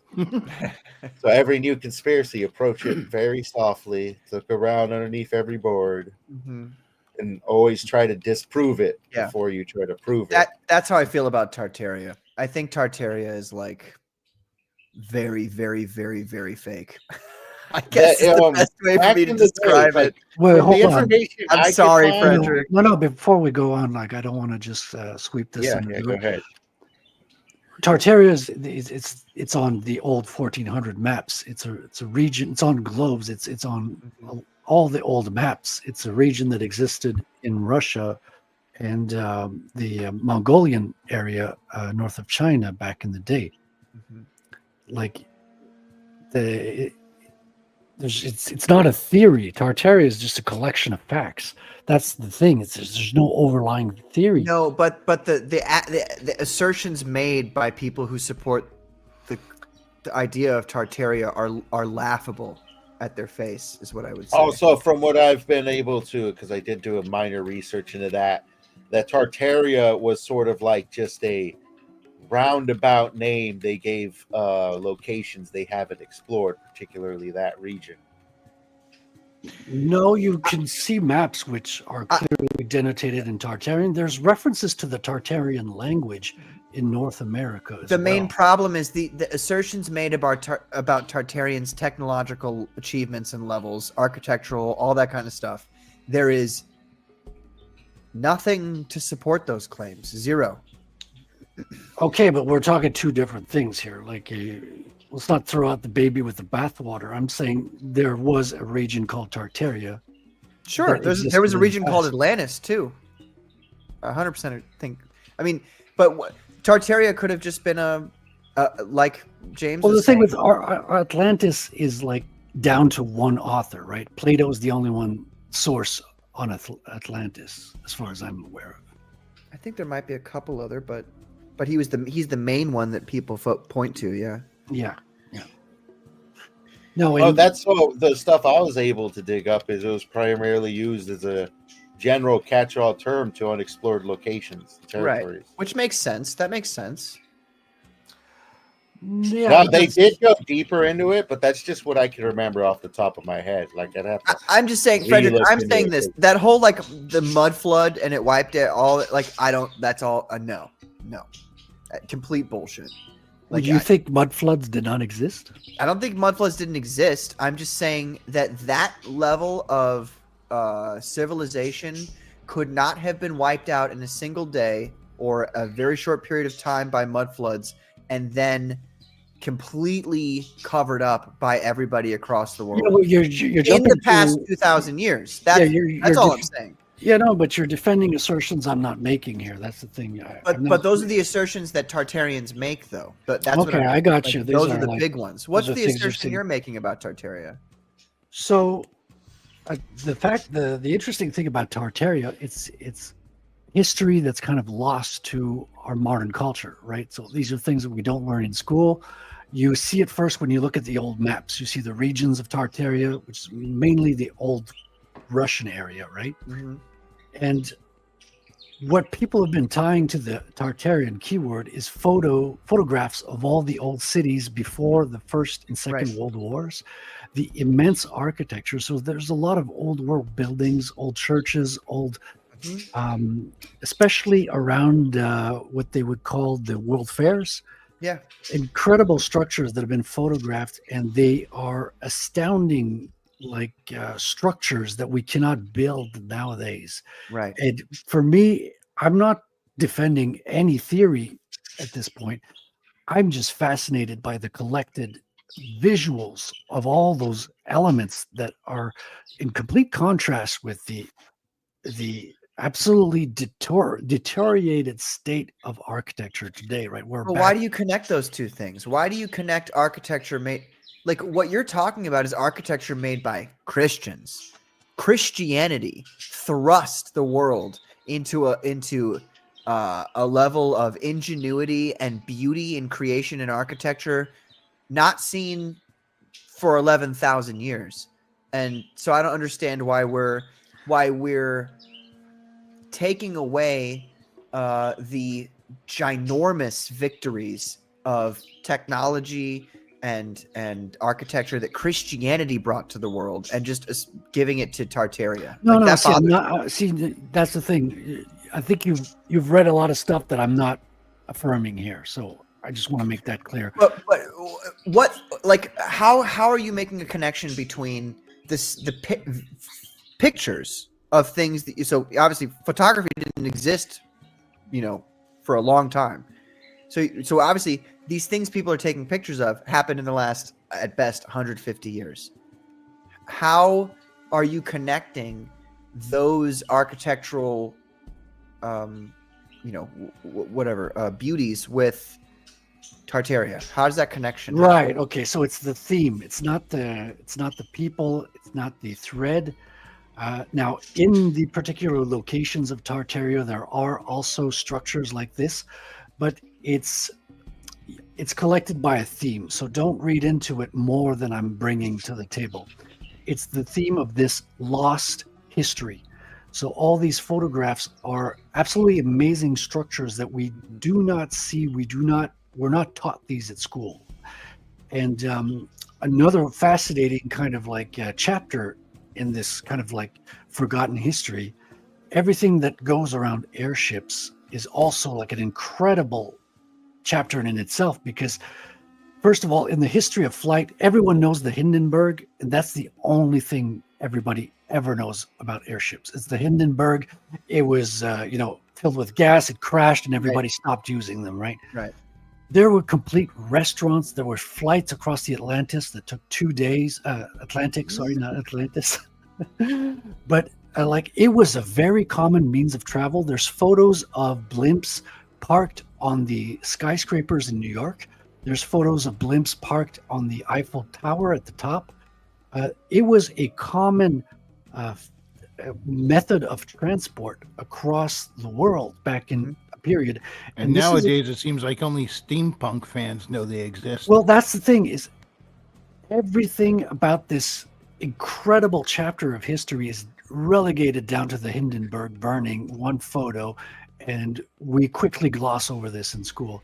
I still don't see the connection here, though. I mean, what you're talking about is nice technology, sure, and we could make the argument that you're looking for something bigger than I'm bringing to the table. I'm looking for some kind of connection between the existence of Tartaria and these other things you're bringing up. Okay, so you're looking for something I'm not bringing. It's the theme of this lost history, this forgotten history, or this glossed over or erased history. So you're saying you don't necessarily believe the Tartarian? Well, clearly the things that you're bringing forth are not the same things that I'm bringing forth. So you're defending things that I'm not even asserting with regards to that. For me, it's a collection of facts. Like I say, like I have a folder filled with every photo I have of the 1800s of Paris, of New York, of all these, and it seems like another world. It seems like beautiful. Yeah, and these are structures we cannot build today, right? To the nth degree, and the cities that were destroyed before World War II and World War I seem alien to us. Like you say, like these are monuments of Christianity, of our history, that are completely. And I don't think it's an accident that they're forgotten. I think they were swept under the rug. And Tartaria is just another chapter of that. I'm not saying they're linked directly. I'm just saying Tartaria was also a chapter that was erased. The whole geographical region being named that is never named in any of the histories, despite us reading about tons of history on Europe, on the Americas, and the word had never come up in any of our history. It's kind of like Nikola Tesla, right? I'll get with you there, Nikola. So look, I'm not going to say that there's not technologies and things that have been less so lost to time, which doesn't fucking happen. That doesn't happen. Technologies aren't lost to time. They are specifically expunged from the record by somebody or something. Clearly. And so for instance, 9,000 to 11,000 years ago, God expunged from the face of the planet all the vast levels of technology that the previous civilization, which I'm not going to get into what I think about them, but they existed, and the things that they had and did, he expunged them from the planet, so we don't get to do those things anymore. But this is what I would say, Frederic. I would say that Tartaria, that word, is a bad word, and it ought not to be used or referenced by people who want to be taken. It's a geographical location. I understand that. Yeah, it's also a hashtag on Twitter. But Tartaria is a psyop. I am 100% of the belief that this Tartarian thing is a psyop to distract from the real history of the world. If you're going to say to me that we used to have technology that was way, like airships and beautiful architecture, I don't disagree at all. Okay, yes, we did. And were those things expunged? Yeah, 100%. But I'm not gonna say, well, it was this great society called Tartaria. And I don't know if you're saying this. No, these are not. See, that's the thing. What I'm saying is don't even bring up Tartaria because Tartaria is this psyop that is defined by a ridiculous rewriting of history that has no basis in Well, reality. I'm not going Based- into that. No, see, I know, but that's what I think what he's I'm trying to saying say. is I'm not trying to say you are, Frederick. I'm trying to say Yeah. like, if we want the truth, we can't. I'm using bird hands. What a faggot. I'm sorry. well, you're talking. If we- I if think we- what Patrick is saying, if I can sum it up quickly, Yeah. Tartaria comes with a Quickly. narrative attached to it. When you Right. say it, it emphasizes the narrative, whether we mean it or not. That's Kind what of I'm like saying. the term, conspiracy theory. Right. Created by whom? CIA Exactly. to get people off the JFK Right. assassination. Well, that and Project Bluebeam. That was part of Project Bluebeam as well. To say to people, hey, UFOs are just a conspiracy theory. They're not real. Don't even pay attention to them. I'm not trying to belittle you, Frederick. I'm just fascinating stuff. I'm very passionate about the truth of our history, and I will As am I. do everything I can to prevent, or I will do everything I can to be like, okay, this is not something like this is a trick by them. We got to not focus on this and focus on the real things that we can see in front of us. Like, to kind of bring it back, like Atlantis, like the fact that the Bible is actually a historical book, and that we have been taught, and I was taught my whole life, even being an Orthodox, super concerned. Like, you would think, oh yeah, well, they'll believe No. I went to a Jesuit school, and they were like, all the miracles that happened in Egypt, those didn't really happen. They were, it was red sand from the rocks. Legitimately, the Jesuits told me that when the river ran blood, the Nile, when it was blood, during that part in the Bible, it's not Exodus. Is that Exodus? I don't know if there's a chapter before. Anyway, I'm not a Bible thumper. My point is that they were like, that was sediment from red rocks upstream. And even then, I was like, the fuck are you talking about? Like, how could there be that much sediment to turn the rivers to be so red that the people looked at them and went, that's blood? They didn't go, oh yeah, the rivers turned red. Or, the rivers were kind of orange. They would be familiar with it. Right, exactly. They would go, there was dust, there was sediment in it. But they didn't do that. They were like, no, it's blood. So, and then this is the best one, the Jesuits. They were like, well, when he parted the seas, and, it was probably just a strong southerly wind plus a strong northerly wind that happened at a vortex and caused the... It's funny that you mentioned the Jesuits, because there's actually a strong connection to the Jesuit order and the CIA. They were one of the first originals used to not only pull agents from, but also used to infiltrate various countries. It's a great way to get people in. Yeah, exactly. They were teaching the children of royalty as well. Like, they were the... Now, St. Ignatius of Loyola, I think, was a good holy man. And what he did by creating the Jesuits was it was a good thing. However, if we're to say, and I 100% believe this, the Catholic Church has been infiltrated by Satanists, Luciferians, then your first people you should be looking at are the Jesuits, because they've done nothing but take the word of God and say, it's not real. And so I look at, and now I look at it as an adult. I look at all of these things now. Like, for instance, evolution, straight up bullshit. Straight up bullshit. Evolution never happened. It has never happened, and there's no evidence to contract against what I'm saying. Very all species on the planet, not one record of a missing link. I will say a nuance. I do believe that the people who believe in evolution do look like they descend from monkeys, though. Very scant evidence on that. I went deep, and that is a frightening aspect I kept running into. Is they'd reach for some very, very scant evidence and say, well, look, this single thing exists right here. Therefore, all of known history since creatures have existed. This is true. And not to mention, timelines are way off, because carbon dating is as inconsistent as a teenage girl's mood. Yeah, that it is. Those are unreliable for sure. Yeah. Not to mention that whenever evolutionists are like, well, here's the missing link, it'll always be a combination of bones from different sites. they'll go, oh, well, this is the same species, so we can just combine these bones together. It's like, you don't, first of all, you don't know that. If you were actually acting like a scientist. It's a Frankenfossil. Right. If you were actually acting like a scientist, you wouldn't make that assumption. You would just go try to find more evidence. Yeah, but they don't act like scientists. They act like religious cultists, because that's what archaeology is a religious cult. Yeah, it's a faith in their cult. That's why I was always dubious about the whole theory of dinosaurs. Like, especially when it was the way it was taught to me in school, is it started out with all these wacky, crazy scientists like creating these fantastical creatures, and there was all sorts of wacky dinosaurs they made up back in the day. That's what got me dubious about archaeology in general. And then they kind of all decided, okay, we're going to stick with these creatures. Oh, paleontology. I'm sorry. Yeah. I have a strange dislike. Did somebody pop in the chat? Or No. Yeah, which is funny because I have a huge, strange dislike for paleontology. It irks me because of its dubious origins and shit. And this one time I went out on this date that this chick I had like a major crush on for years.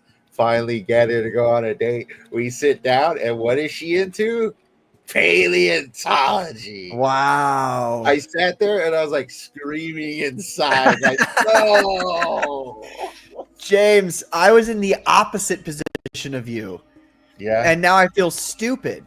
So I like literally every aspect of this is the opposite. When I was growing up, I loved dinosaurs. I was obsessed with dinosaurs. yeah, every kid does, right? Dude, dinosaurs are the coolest shit. The T-Rex obviously was my favorite. I loved dinosaurs. I was all about dinosaurs. So then I'm living in my kind of like the establishment constructed mentality, as you are when you're young.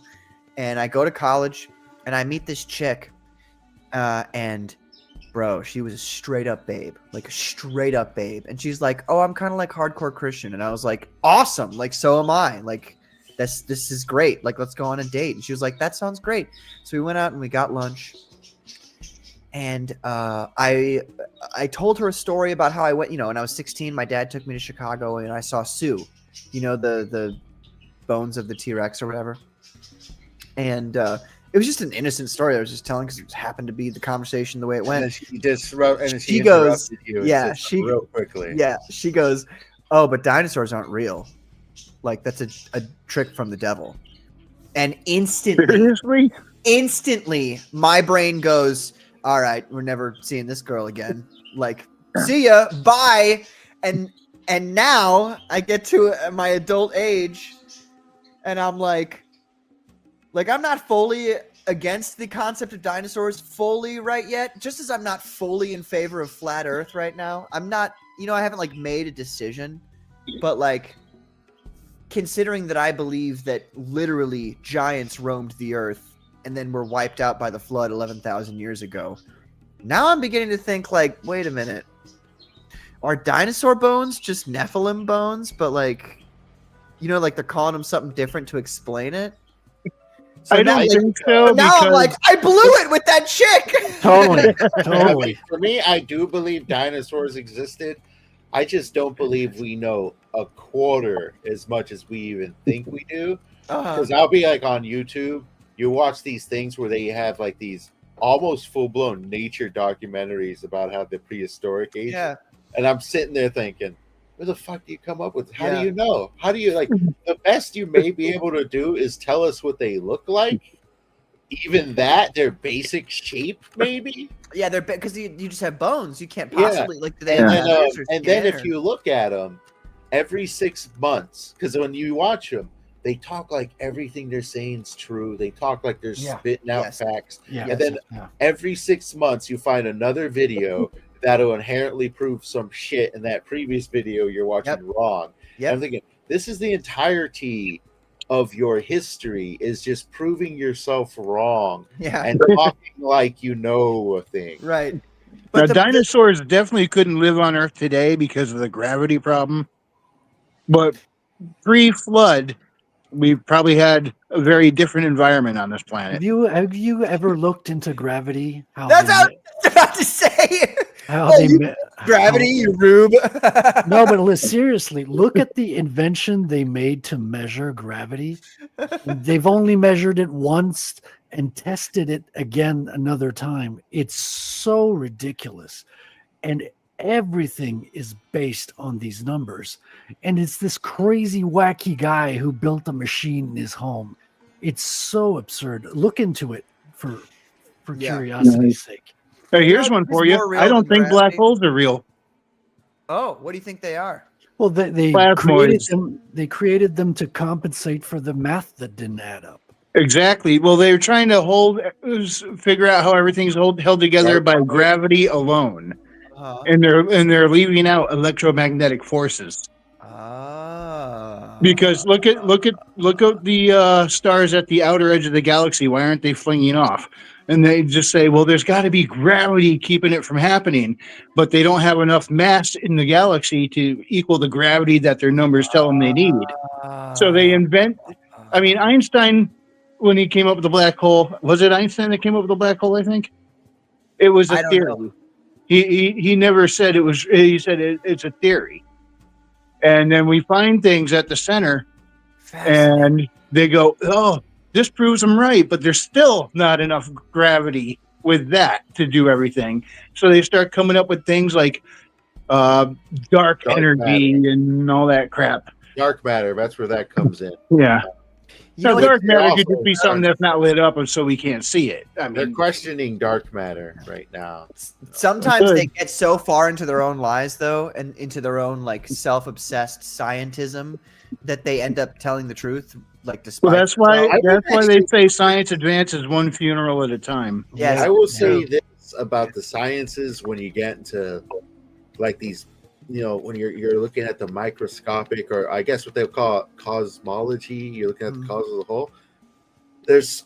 Have we really learned enough from that to actually benefit us down here, whether it's true or not? It's like, how much money are we spending? How much time are we looking at the stars to maybe satiate a possible mystery that has little to no effect on us down here? So to answer your question and how much money, we're paying $50 million a day to NASA to give us all Bunch this. of Nazis, literally. Yeah. And if you want to really blow your mind about one notion about the stars, listen to this.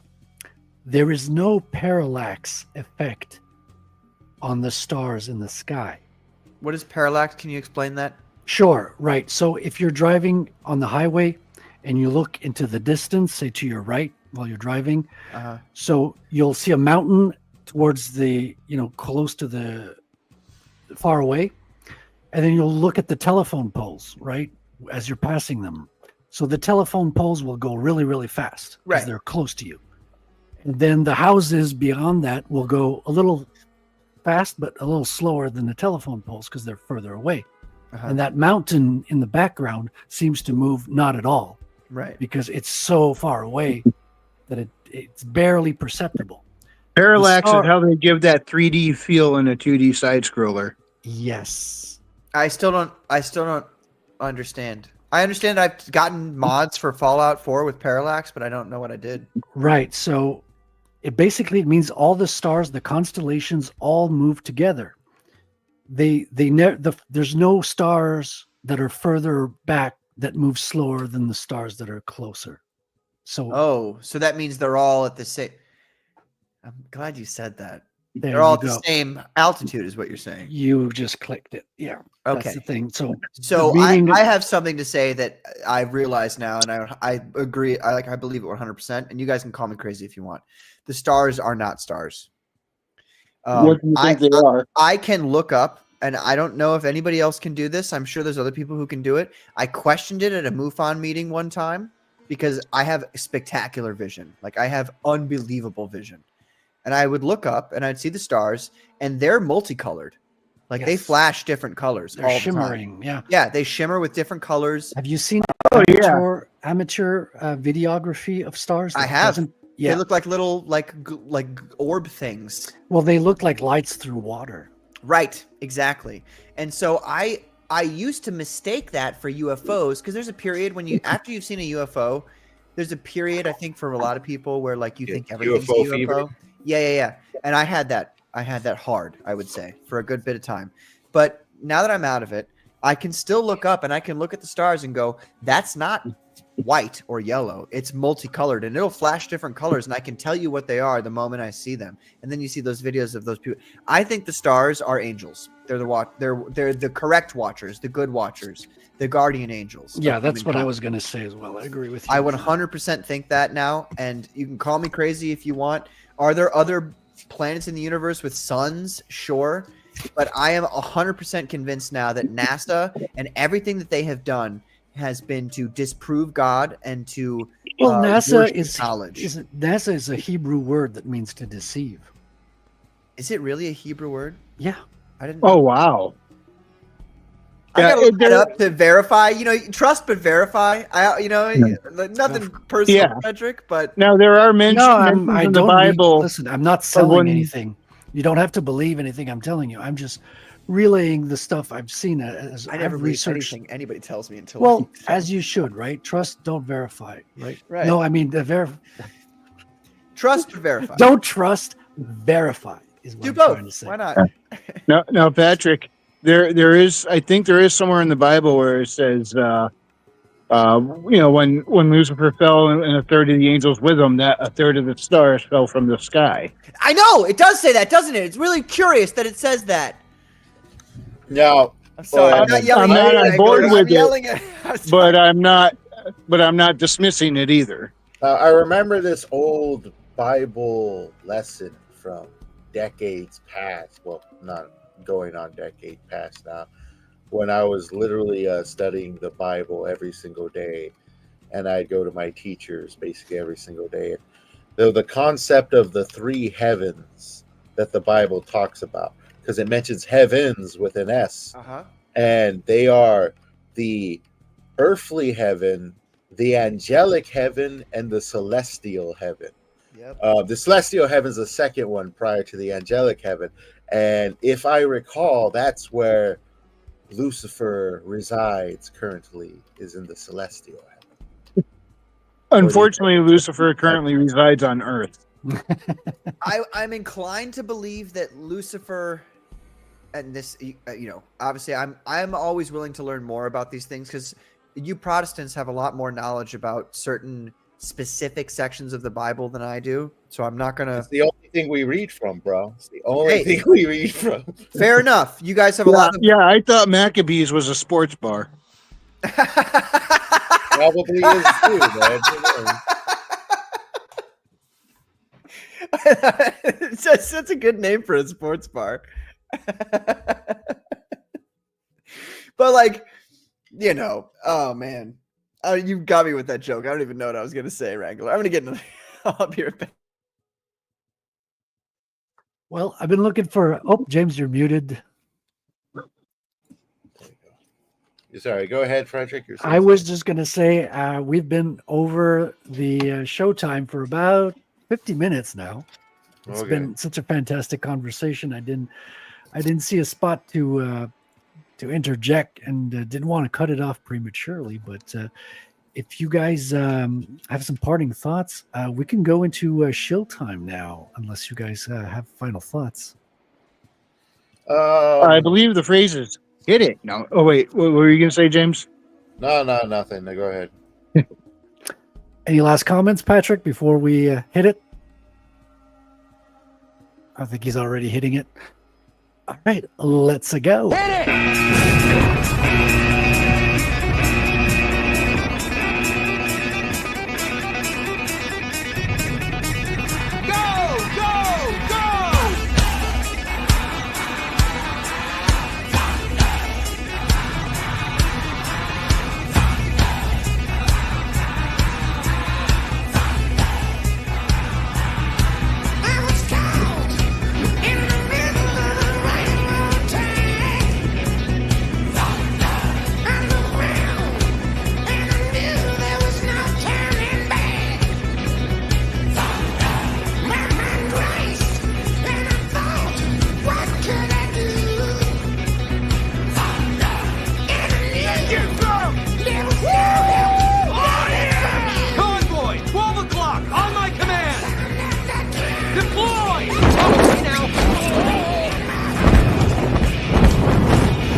Little off course here.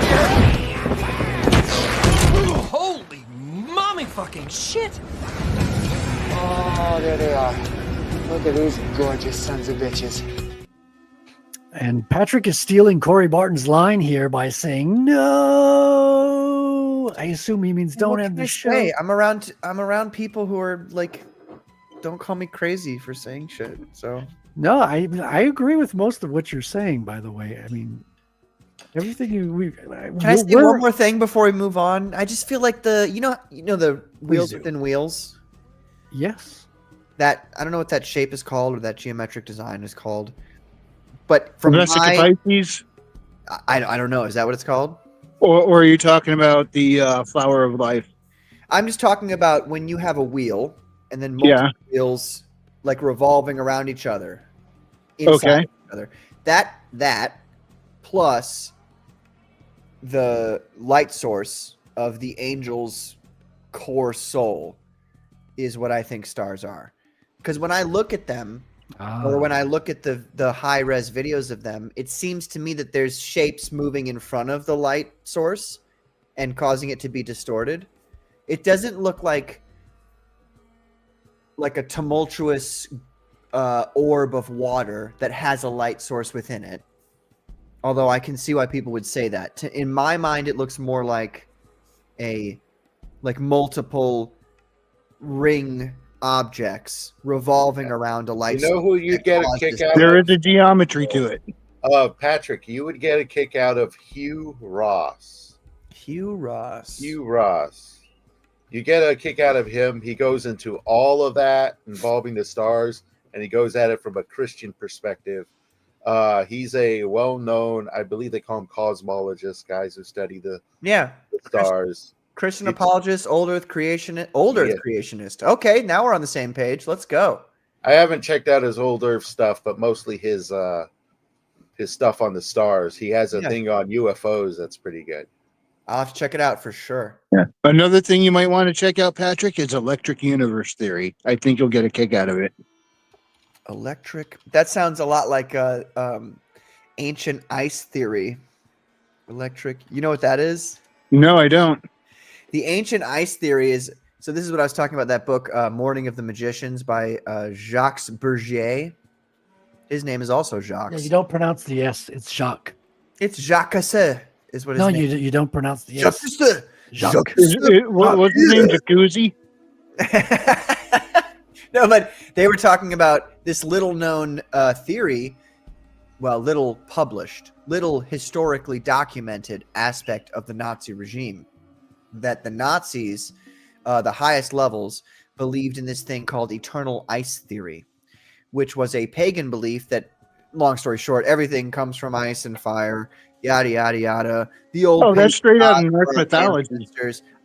Is it out of, because that was, I don't know about, though, that, like, I haven't delved into that stuff as much. My point is that this is a theory that the highest levels of the Nazi regime, not everybody, just the highest levels, 100% believed that they also, that incorporates into, because the Nazis were fake Christians. They weren't actually Christians. They didn't believe any of that shit. They utilized Christian fervor to their advantage in scenarios. I mean, they had temples dedicated to Zeus. They seem to be much more into Zeus worship. So they were very much more like, hey, we descend from the old gods and we're trying to bring them back. That was the whole Nazi thing, according to Bergier in the Morning of the Magicians. But so eternal ice theory, but electric universe theory. I've typed it in right now. I'm gonna check it out. Yeah, I think they're onto something, although I don't think they're fully correct either. I think the different cosmological theories all have a piece of the puzzle. I did not see that coming. Patrick's got a lot of homework to do. I really do. Thank you, guys. The last time I had homework to do, I ended up writing a book called River of Blood. Back now. No, legitimately. I wanted to ask you questions about that, but you know what? We had a much better conversation for tonight. It was and I'm going to bring you back. I'd love to have you on maybe at the same time as Peter Peter Gilmore, to delve into your project and talk about your campaign, and that would be fantastic. Let me know if you're up to it. I'll contact Peter as well, and we'll see if we can make a show of it. I hate coming on the show, so Well, listen, you owe me, okay? So there's nothing you can do about it. All right, I'm just gonna have to pony up. Pony up. Thank you so much, everybody. It's shill time, as Chill. Our little jingle played already, if we can call it that, a clip. I don't know if there's still people listening, but if you are from the future and you made it all the way through this third act, I salute you. And we're about to go through what everyone's working on. And let's start at the bottom of our screen here with Wrangler from Frequency Studios. What are you working on right now, Wrangler, and where can people find you? All right, I guess we got to land the plane sometime. You can find my stuff on Amazon, Haley Star Bad Kitty and Bad Kitty Haley's World. Magic-fueled sci-fi adventures, good for the whole family, all ages. Adults enjoy it, and they can share it with their kids because I kept it clean. I am currently working on the third in the series, Mystified Investigations, as well as the fourth, the United States Stellar Marshals. And you can also find me over on Substack, Frequency Studios, also on Twitter at Frequency Studios, but dropped the first E that somebody else already had at Frequency Studios, so I had to modify it. Oh, Corey's back again. All right. Oh, Corey. You're too late, bitch. Yeah. Corey, And I think that about wraps it up for me. Awesome. We'll check it out. Patrick Quinlan, thank you so much for coming on the show, man. You've been a great co-host. This has been like one hell of a ride. Great conversation with Sean at the beginning, and a wild ride into a lot of various subjects, from UFOs to Bible theory to your own personal experience. Where can people find you, Patrick, and what are you working on? I am PQ Comics with an X on Twitter. If you want to follow me, and I don't really post that much, but I mostly post about my comic books, or I make really egregious anti-statist statements on Twitter, and then or anti-pagan statements. And then you can find me on the Comics Gay Commandos every Saturday night on my channel PQ Vox VOX on YouTube here. Obviously with my co-host here, Frederic Guimont. And that's right. You pronounced my name right. I didn't even know it could be done. I mean, I've been on so many really shows. Self-conscious about it, dude. Since it makes me laugh. It makes me laugh. I understand it. Listen, I thought it was funny to call you Guimont because it is. I get a chuckle out of it. I mean, I've lived in Ontario for 3 years. I've been around English people all my life, so I'm used to hearing it pronounced in different ways. I'm surprised when people get it right. That's what kind of shocks me now. No, I mean. And actually, it is like I always try to pronounce people's last names or any of their names as correctly as I can, the way they say it, because that's their name, the way they say it. Not well, that's very respectful, sir. So I do appreciate that. Think about Treebeard when I say that. That does not go unnoticed. Thank you, Wrangler. I appreciate Wrangler you, sir. it. He knows. And I might not be on Saturday's Commandos because I have an appearance on the Dawn show this week. Oh, nice. Reserved. But if I get off early or if it starts late, I'll do my best to be partially on the show, as I always am. I'll have to send him a night letter to make sure he cancels the show. So come on. Yeah, you have to let him know how much in demand I am. Right. That's very. Can you imagine that? I'm a kind of a big deal. Listen, if you don't want me to sick my people on you, right? My people. You know, I've been holding people back. A lot of people have been talking shit about you. I've been holding them back. But, if you do this kind of thing, I won't be able to hold them back any longer. I got 5 followers on YouTube, bro. I'll send them after you. Like, that's me. But yeah, Comics Gay Commandos. And I currently have my most recent comic book, Phenomenal Tales #2, River of Blood, a horror story about a young Algonquin Native American brave who has to get revenge for his whole tribe being wiped out by a mythological creature. I've got that going on FundMyComic.com. The art is so beautiful right now. Folks. It's so art beautiful. by Peter Gilmore, the amazing CG king of horror. And that's me. Yeah, I do have to commend you on your choice of artist for the topic. I think it's very fitting as a horror Like, Yes. the horror fanatic. It wasn't Peter. going to happen. Like I told him about it a year ago, and like he said, "Nah, I'm not gonna. I don't want to do that." And I was like, "All right, well, I'll shelve that for later." So you were able to get blackmailed between here and last year? No, I wasn't blackmailed. No, you got blackmail on him. Oh yeah. Okay, for sure. good. Hopefully, nobody ever finds out that Peter's gay. Otherwise, my blackmail will be totally null and void. Oh shit. I don't think we're live anymore. Well, I mean, we're live, but no one's watching all the way to the end, except Corey. But he's in Australia, you know. Wow, he just lives amongst kangaroos. It's not a real place. You know what? Anyway, that's me. Thank you guys. Thanks for having me. Thank you so much, Patrick. James, I know what you're working on. I got a little preview of what you're working on. Can you tell us a little bit about this and where can people find you, please? So that's part of my upcoming short story series known as The Evergreen, where an ancient evil arises within a lawless land. And the once victims, known as orphans who are left to die, are gathered together and trained up into an army to fight against said evil.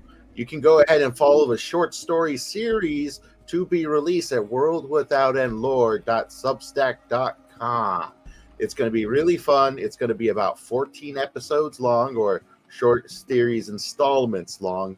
The short stories are relatively short, around or under 2,000 words.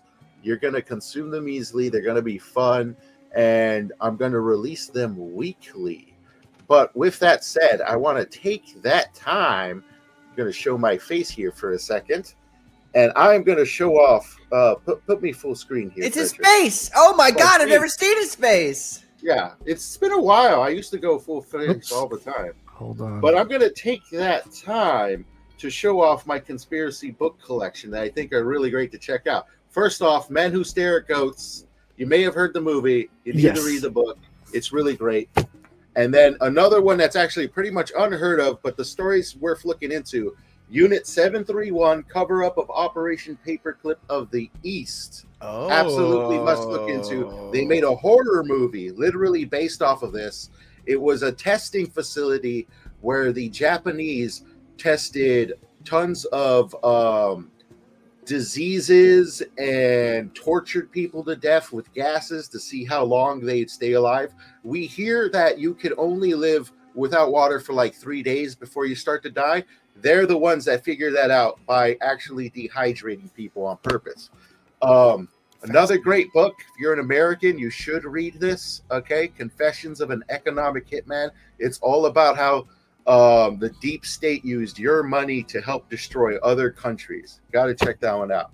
All right. One of my favorites, The Search for the Manchurian Candidate, which goes deep into the history of LSD and the practices and how it kind of got into our culture and everything revolving around the hunt for the Manchurian Candidate. You can find this one on audiobook.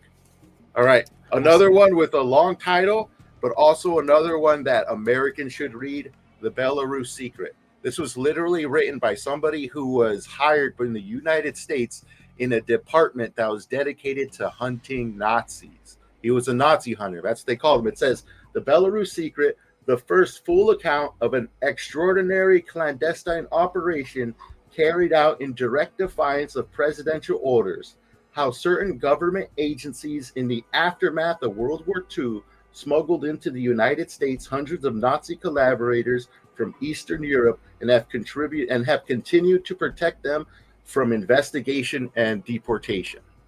The opening is riveting. The opening will get you hooked. It's freaking amazing. All right, and that's unputdownable, if you will. Another unputdownable one, The Gray Lady Winked. This is literally just a gigantic record of the lies of the New York Times, stemming all the way back to World War II, when they used to run cover for the Nazis because they would parrot Nazi propaganda. They were pro-Nazi. You got to remember that. And the fattest one of them all, the Venona Project, or Venona, Decoding Soviet Espionage in the United States. This covers pretty much everything we knew up to this point being written of how the Soviets got spies in the U.S. and how they got their hands on the atomic bomb secrets of the atomic bomb. Nice. This is my collection. I guarantee you that for the older books here, I guarantee you that some of them were read as inspiration for Metal Gear Solid. I guarantee you. But all of them. You just sold it for Patrick now, James. You don't realize it yet, but you so just much did of this. If you read so much of them, you'll see the parallels there. And the older ones, particularly, if you can find them, they're worth getting. A lot of them are out of print, but they're relatively cheap. That's my little conspiracy collection for now. Nice. Yes, but one more thing. Don't blow your whole load today. Oh my god. Oh, okay. It's not a conspiracy. We're switching gears. All right. The Rocketeer comic book came in today. This was printed in the 90s. It was 5 issues of the Rocketeer from the 80s, all in one. Just going to show off. Oh, that's sick. Dude, we should do a book cam maybe. Dude, that's in a future episode. Sick. Yeah, we got to bring back the book cam. You got a lot of good stuff to go through. I got so much good stuff. I could contribute to that as well. I've got a lot of conspiratorial books. We'll have to do like a show and tell day. Everyone get their book cams on, and then we all just go into our local. Yeah, but that's some good stuff I'm showing off right there for you guys. Enjoy that. Yeah. Corey says, I reckon this human is just an AI overlay. It's still a lizard. Yes, clearly. Yes. Yeah, the truth that's is my revealed. human overlay. It's my human overlay. I mean, there's a reason why he's a Not as good as specialist a lizard, in obviously, artificial but- intelligence, folks. Sheldon says, you guys are still going? Well, obviously, Sheldon, this is hour 3 of our 2-hour show. No, Sheldon, you're hallucinating. You took too many tabs of acid. Go to sleep. We've been offline for over an hour. None of the last hour actually exists, and you should not watch it or rewatch it or clip it in any way. That's clear. Sheldon says, I got the artist edition of Rocketeer. Wow, I didn't know there was that. We got collectors amongst the bunch here. Homeboy did that all with Winsor Newton 2 brush. Wow, that's pretty dope, man. No quill. Respect. I mean, the old pros used to do everything by the brush. I mean, it seems there's a lot of talent that can do all of the work with one single instrument. When you get real, because it's about the talent, not the tool. Yeah, very true. That's what I tell my girlfriend. I mean, I don't have a girlfriend, but when I fantasize about it. That's what he tells his right hand. Frederic, I want you to know there was a joke there was something that Sean said, and I was gonna be like, oh yeah, well, that's what my girlfriend tells me all the time. But I was like, I don't want to embarrass Frederic. And thank you. I appreciate that, Patrick. I was this close. I was just like, it would have been a great. Sean's he's very I don't know. He's professional. He's professional. I'm not used to using that word in our space. You're not professional. He is. Yes, That's he's. the thing. He presents himself very well. Yes. He elevated the whole conversation. I think I was very much inspired by listening to him talk about his first foray into writing as well. I feel that I love how James is still front and center. Don't change it. I'm just following in Sean's footsteps in a way. Coughs, his little lizard goes. Sheldon says there's a documentary of Dave Stevens on YouTube. Apparently, he was a Don Juan in the comic. Oh wow! Yeah, that's another thing. We're talking about history being overshadowed or forgotten. Like from time to time, I'll dip into like comic book history, and I often find that there's so much great stories from the Bronze Age that are completely overshadowed by usually the Silver Age and the Golden Age. That there's a lot of great Bronze Age stuff out there that like, nobody's picking up or nobody's looking into. Like I'll come across a bunch of comic book companies I've never heard of before. And then I'll go around to friends who've been in comics their whole lives and they've never heard of them before. It's like because they were dudes that were around for like 10, 11 years during the Bronze Age and disappeared. So there's a lot of great stuff out there, people. All Incredible over. finds, yeah. It's like there's indies of today that are hard to find, but you're kind of like discovering indies of ages long past who are hard to find, which is kind of it's inspiring because you're giving them another spotlight that they might have never gotten if no one else would show these. You know, it's it's inspiring to honor the talent of the past that did not get the recognition in their day. It's definitely, bro. And I'll say that there's actually a lot of unsung Filipino comic book artists out there from the Bronze Age. Fascinating stuff. Yeah, I showed you my collection of 1984 magazines, which was a rival to Heavy Metal for anyone who hasn't seen them. And the artwork in there is like freaking mind-blowingly good. And most of it was a bunch of Filipino guys who were working on DC. They were working on Marvel, but you never really hear too much about them. Well, we're going to have to dedicate an episode to the book cam coming shortly. Yeah. We have a few guests lined up in the coming weeks, but eventually we'll have an open slot and we'll reserve that for it. So, folks, listen, I'm not going to play the trailer tonight. The show has gone incredible. Like so much content in this episode. Thank you so much. Do check out ratelcomic.com. The show, the links are in the description. So do check our descriptions. They're filled with content on everyone who participated in the show, perhaps excluding Patrick, because I got your contact a little bit last minute, but you can paste it in the chat if you will. And I'm gonna make you go back and edit it later. We're gonna do and then we're also gonna do a show dedicated to you and Peter shortly as well. We got Ivory Tower, Arch a Bowler. Fascinating stuff. So go check out ratelcomic.com. We've got a little over a month left on the campaign. I'm going to have a special issue coming out in the later days, inspired by Sean Salter, our friend Salty recommended I do a little something special. And stay tuned. Your friend. I hate that guy. Your friend, our friend, his acquaintance. He's my best friend. Nemesis. We're best friends now, okay? I went on his show, now we're DMing, Patrick. I get it. He threw me aside for you. I understand how it works. Hey, listen, when I paste ideas in his DM, he replies and gives me advice, Patrick, okay? What? So, just so you know.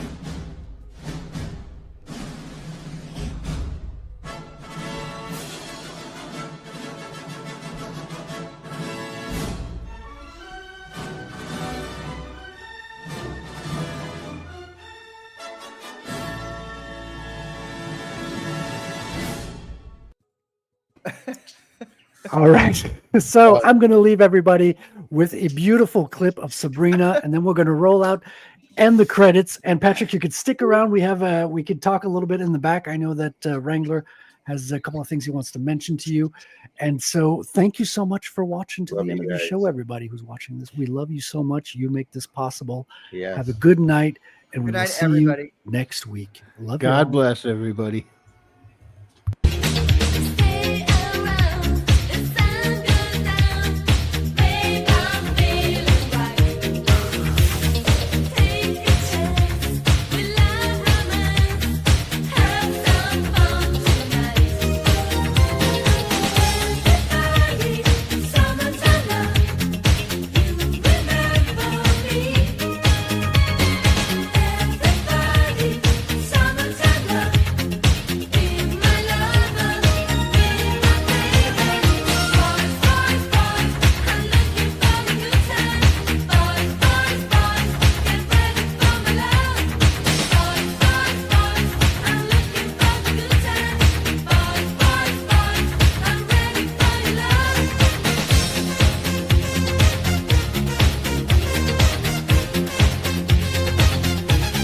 The sun has gone to bed, and so must I.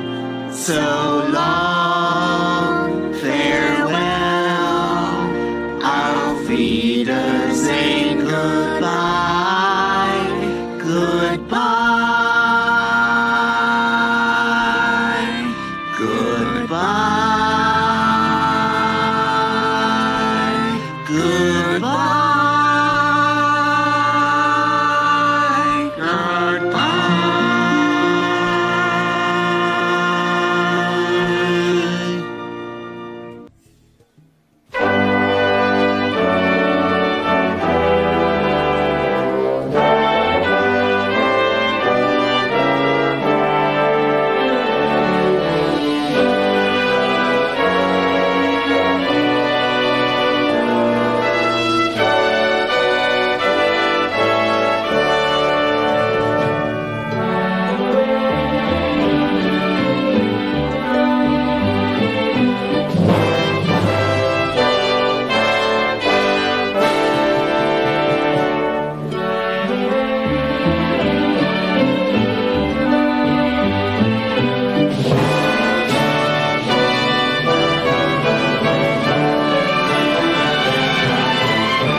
Hello, Bitcoiners. Thank you very much. Hello. It's good to be with you. It's good to be with you.